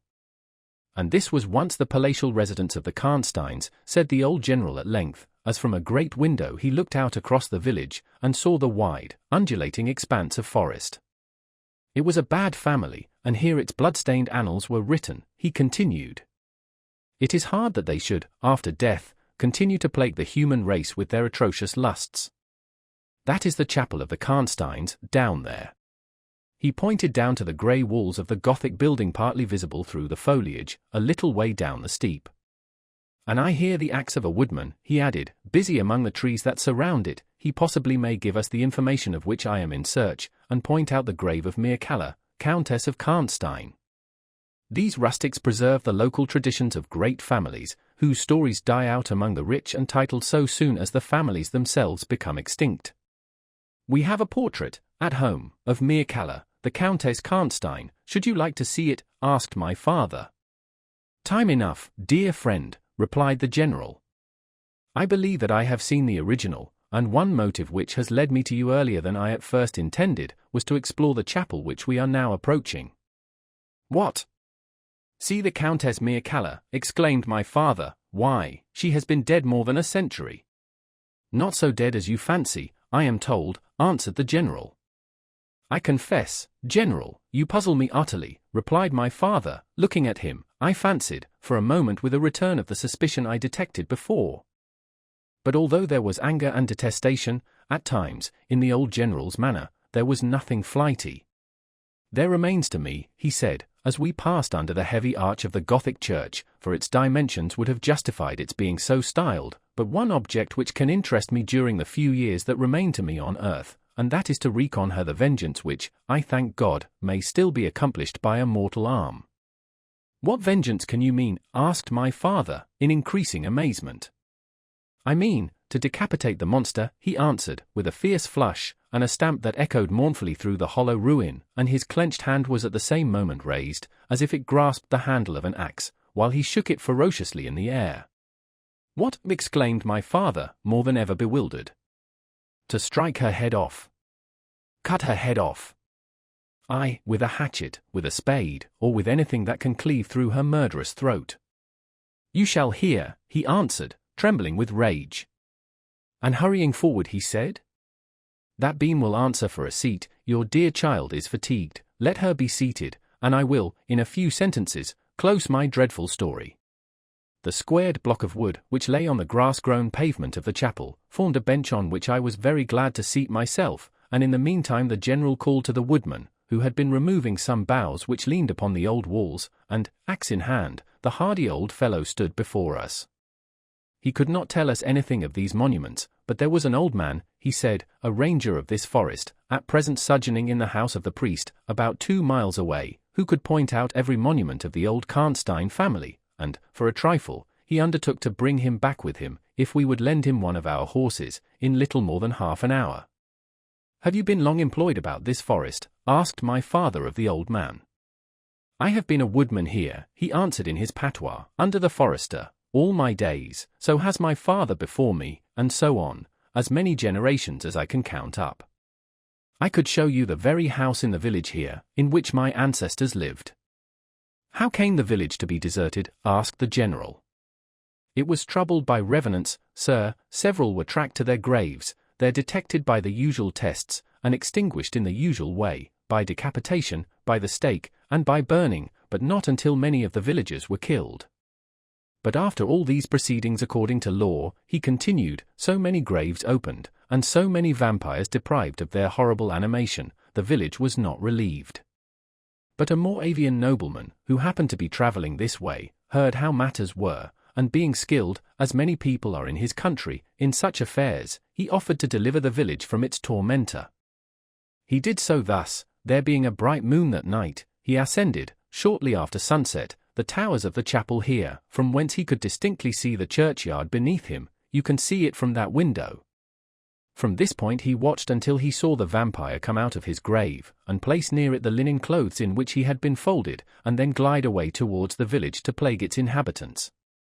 The stranger, having seen all this, came down from the steeple, took the linen wrappings of the vampire, and carried them up to the top of the tower, which he again mounted. When the vampire returned from his prowlings and missed his clothes, he cried furiously to the Moravian, whom he saw at the summit of the tower, and who, in reply, beckoned him to ascend and take them. Whereupon the vampire, accepting his invitation, began to climb the steeple, and so soon as he had reached the battlements, the Moravian, with a stroke of his sword, clove his skull in twain, hurling him down to the churchyard, whither, descending by the winding stairs, the stranger followed and cut his head off, and next day delivered it and the body to the villagers, who duly impaled and burnt them. This Moravian nobleman had authority from the then head of the family to remove the tomb of Mircalla, Countess Karnstein, which he did effectually, so that in a little while its site was quite forgotten. Can you point out where it stood? Asked the general, eagerly. The forester shook his head, and smiled. Not a soul living could tell you that now, he said, besides, they say her body was removed, but no one is sure of that either. Having thus spoken, as time pressed, he dropped his axe and departed, leaving us to hear the remainder of the general's strange story. 14. The meeting. My beloved child, he resumed, was now growing rapidly worse. The physician who attended her had failed to produce the slightest impression on her disease, for such I then supposed it to be. He saw my alarm, and suggested a consultation. I called in an abler physician, from Graz. Several days elapsed before he arrived. He was a good and pious, as well as a learned man. Having seen my poor ward together, they withdrew to my library to confer and discuss. I, from the adjoining room, where I awaited their summons, heard these two gentlemen's voices raised in something sharper than a strictly philosophical discussion. I knocked at the door and entered. I found the old physician from Graz maintaining his theory. His rival was combating it with undisguised ridicule, accompanied with bursts of laughter. This unseemly manifestation subsided and the altercation ended on my entrance. Sir, said my first physician, my learned brother seems to think that you want a conjurer, and not a doctor. Pardon me, said the old physician from Graz, looking displeased, I shall state my own view of the case in my own way another time. I grieve, Monsieur le General, that by my skill and science I can be of no use. Before I go I shall do myself the honor to suggest something to you. He seemed thoughtful, and sat down at a table and began to write. Profoundly disappointed, I made my bow, and as I turned to go, the other doctor pointed over his shoulder to his companion who was writing, and then, with a shrug, significantly touched his forehead. This consultation, then, left me precisely where I was. I walked out into the grounds, all but distracted. The doctor from Graz, in 10 or 15 minutes, overtook me. He apologized for having followed me, but said that he could not conscientiously take his leave without a few words more. He told me that he could not be mistaken, no natural disease exhibited the same symptoms, and that death was already very near. There remained, however, a day, or possibly 2, of life. If the fatal seizure were at once arrested, with great care and skill her strength might possibly return. But all hung now upon the confines of the irrevocable. One more assault might extinguish the last spark of vitality which is, every moment, ready to die. "And what is the nature of the seizure you speak of?" I entreated. "I have stated all fully in this note, which I place in your hands upon the distinct condition that you send for the nearest clergyman, and open my letter in his presence, and on no account read it till he is with you. You would despise it else, and it is a matter of life and death. Should the priest fail you, then, indeed, you may read it." He asked me, before taking his leave finally, whether I would wish to see a man curiously learned upon the very subject, which, after I had read his letter, would probably interest me above all others, and he urged me earnestly to invite him to visit him there, and so took his leave. The ecclesiastic was absent, and I read the letter by myself. At another time, or in another case, it might have excited my ridicule. But into what quackeries will not people rush for a last chance, where all accustomed means have failed, and the life of a beloved object is at stake? Nothing, you will say, could be more absurd than the learned man's letter. It was monstrous enough to have consigned him to a madhouse. He said that the patient was suffering from the visits of a vampire. The punctures which he described as having occurred near the throat were, he insisted, the insertion of those 2 long, thin, and sharp teeth which, it is well known, are peculiar to vampires, and there could be no doubt, he added, as to the well-defined presence of the small livid mark which all concurred in describing as that induced by the demon's lips, and every symptom described by the sufferer was in exact conformity with those recorded in every case of a similar visitation. Being myself wholly skeptical as to the existence of any such portent as the vampire, the supernatural theory of the good doctor furnished, in my opinion, but another instance of learning and intelligence oddly associated with some one hallucination. I was so miserable, however, that, rather than try nothing, I acted upon the instructions of the letter. I concealed myself in the dark dressing-room, that opened upon the poor patient's room, in which a candle was burning, and watched there till she was fast asleep. I stood at the door, peeping through the small crevice, my sword laid on the table beside me, as my directions prescribed, until, a little after 1, I saw a large black object, very ill-defined, crawl, as it seemed to me, over the foot of the bed, and swiftly spread itself up to the poor girl's throat, where it swelled, in a moment, into a great, palpitating mass. For a few moments I had stood petrified. I now sprang forward, with my sword in my hand. The black creature suddenly contracted towards the foot of the bed, glided over it, and, standing on the floor about a yard below the foot of the bed, with a glare of skulking ferocity and horror fixed on me, I saw Millarca. Speculating I know not what, I struck at her instantly with my sword, but I saw her standing near the door, unscathed. Horrified, I pursued, and struck again. She was gone, and my sword flew to shivers against the door. I can't describe to you all that passed on that horrible night. The whole house was up and stirring. The spectre Millarca was gone. But her victim was sinking fast, and before the morning dawned, she died. The old general was agitated. We did not speak to him. My father walked to some little distance, and began reading the inscriptions on the tombstones, and thus occupied, he strolled into the door of a side chapel to prosecute his researches. The general leaned against the wall, dried his eyes, and sighed heavily. I was relieved on hearing the voices of Carmilla and Madame, who were at that moment approaching. The voices died away.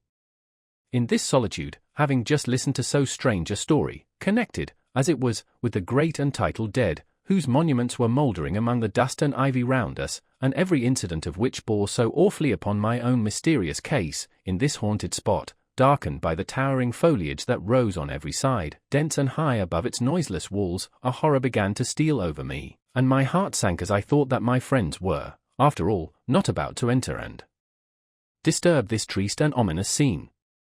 The old general's eyes were fixed on the ground, as he leaned with his hand upon the basement of a shattered monument. Under a narrow, arched doorway, surmounted by one of those demoniacal grotesques in which the cynical and ghastly fancy of old Gothic carving delights, I saw very gladly the beautiful face and figure of Carmilla enter the shadowy chapel. I was just about to rise and speak, and nodded smiling, in answer to her peculiarly engaging smile, when with a cry, the old man by my side caught up the woodman's hatchet, and started forward.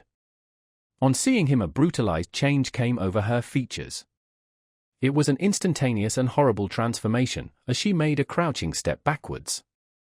Before I could utter a scream, he struck at her with all his force, but she dived under his blow, and unscathed, caught him in her tiny grasp by the wrist.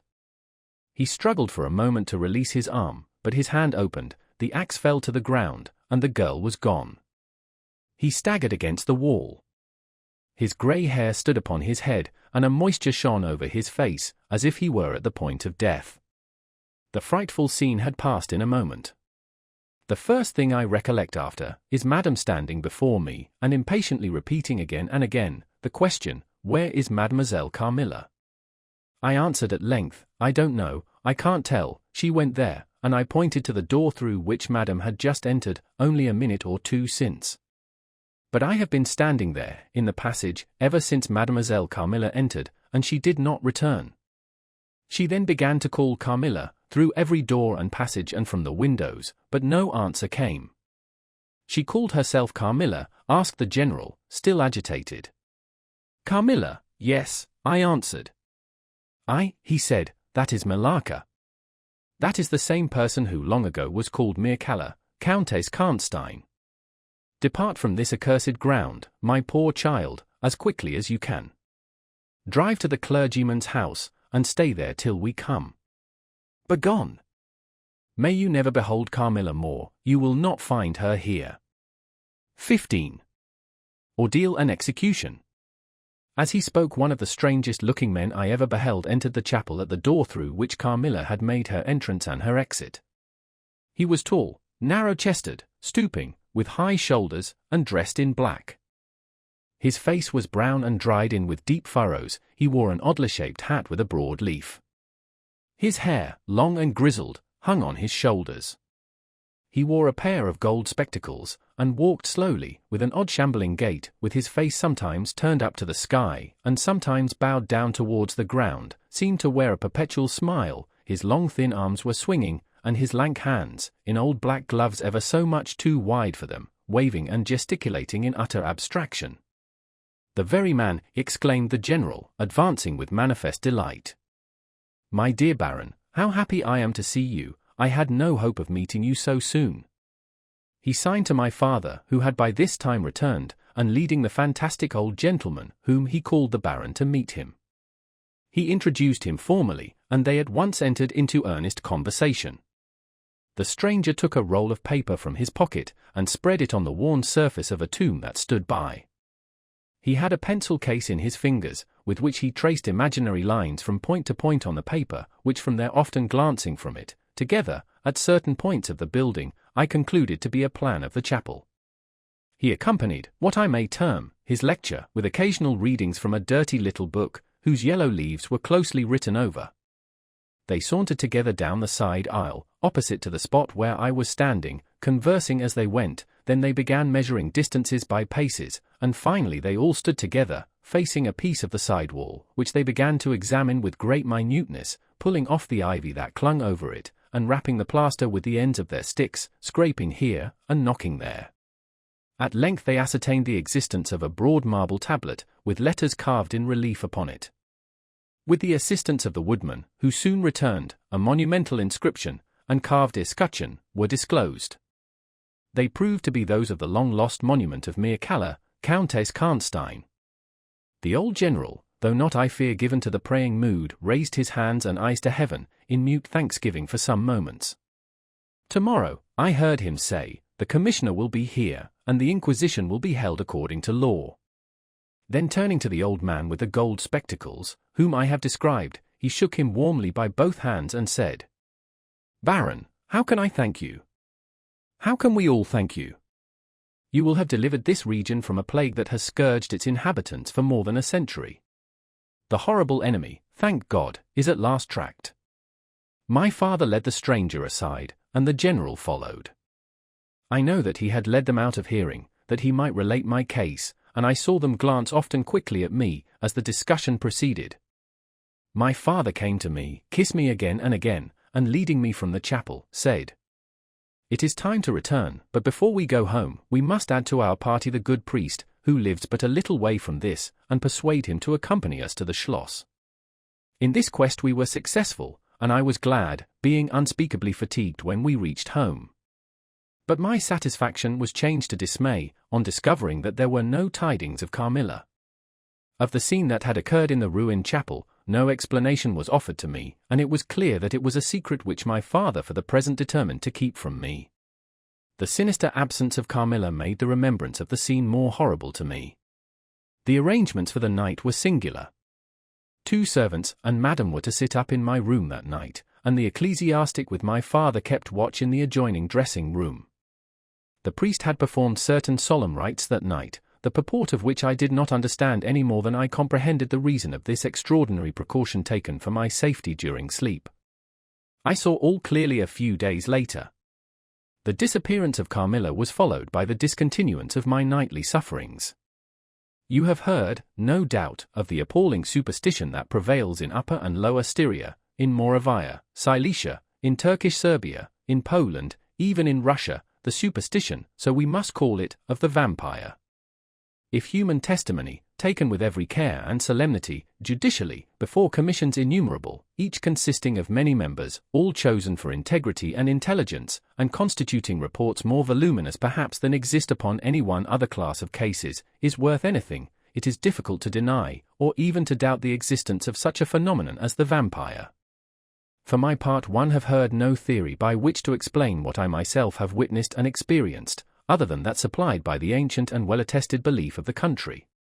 The next day the formal proceedings took place in the chapel of Karnstein. The grave of the Countess Mircalla was opened, and the general and my father recognized each his perfidious and beautiful guest, in the face now disclosed to view. The features, though 150 years had passed since her funeral, were tinted with the warmth of life. Her eyes were open, no cadaverous smell exhaled from the coffin. The 2 medical men, one officially present, the other on the part of the promoter of the inquiry, attested the marvelous fact that there was a faint but appreciable respiration, and a corresponding action of the heart. The limbs were perfectly flexible, the flesh elastic, and the leaden coffin floated with blood, in which to a depth of 7 inches, the body lay immersed. Here then, were all the admitted signs and proofs of vampirism. The body, therefore, in accordance with the ancient practice, was raised, and a sharp stake driven through the heart of the vampire, who uttered a piercing shriek at the moment, in all respects such as might escape from a living person in the last agony. Then the head was struck off, and a torrent of blood flowed from the severed neck. The body and head was next placed on a pile of wood, and reduced to ashes, which were thrown upon the river and borne away, and that territory has never since been plagued by the visits of a vampire. My father has a copy of the report of the Imperial Commission, with the signatures of all who were present at these proceedings, attached in verification of the statement. It is from this official paper that I have summarized my account of this last shocking scene. 16. Conclusion. I write all this, you suppose, with composure. But far from it, I cannot think of it without agitation. Nothing but your earnest desire so repeatedly expressed could have induced me to sit down to a task that has unstrung my nerves for months to come, and re-induced a shadow of the unspeakable horror which years after my deliverance continued to make my days and nights dreadful, and solitude insupportably terrific. Let me add a word or two about that quaint Baron Vordenburg, to whose curious lore we were indebted for the discovery of the Countess Mircalla's grave. he had taken up his abode in Graz, where, living upon a mere pittance, which was all that remained to him of the once princely estates of his family, in Upper Styria, he devoted himself to the minute and laborious investigation of the marvellously authenticated tradition of vampirism. He had at his fingers' ends all the great and little works upon the subject. Magia Posthuma, Fliegen de Mirabilibus, Augustinus de Cura pro Mortuis, Philosophici et Christiani Cogitations de Vampiris, by John Christopher Herenberg, and 1,000 others, among which I remember only a few of those which he lent to my father. He had a voluminous digest of all the judicial cases, from which he had extracted a system of principles that appear to govern, some always, and others occasionally only, the condition of the vampire. I may mention, in passing, that the deadly pallor attributed to that sort of revenants is a mere melodramatic fiction. They present, in the grave, and when they show themselves in human society, the appearance of healthy life. When disclosed to light in their coffins, they exhibit all the symptoms that are enumerated as those which proved the vampire life of the long-dead Countess Karnstein. How they escape from their graves and return to them for certain hours every day, without displacing the clay or leaving any trace of disturbance in the state of the coffin or the cerements, has always been admitted to be utterly inexplicable. The amphibious existence of the vampire is sustained by daily renewed slumber in the grave. Its horrible lust for living blood supplies the vigor of its waking existence. The vampire is prone to be fascinated with an engrossing vehemence, resembling the passion of love, by particular persons. In pursuit of these it will exercise inexhaustible patience and stratagem, for access to a particular object may be obstructed in 100 ways. It will never desist until it has satiated its passion, and drained the very life of its coveted victim. But it will, in these cases, husband and protract its murderous enjoyment with the refinement of an epicure, and heighten it by the gradual approaches of an artful courtship. In these cases it seems to yearn for something like sympathy and consent. In ordinary ones it goes direct to its object, overpowers with violence, and strangles and exhausts often at a single feast.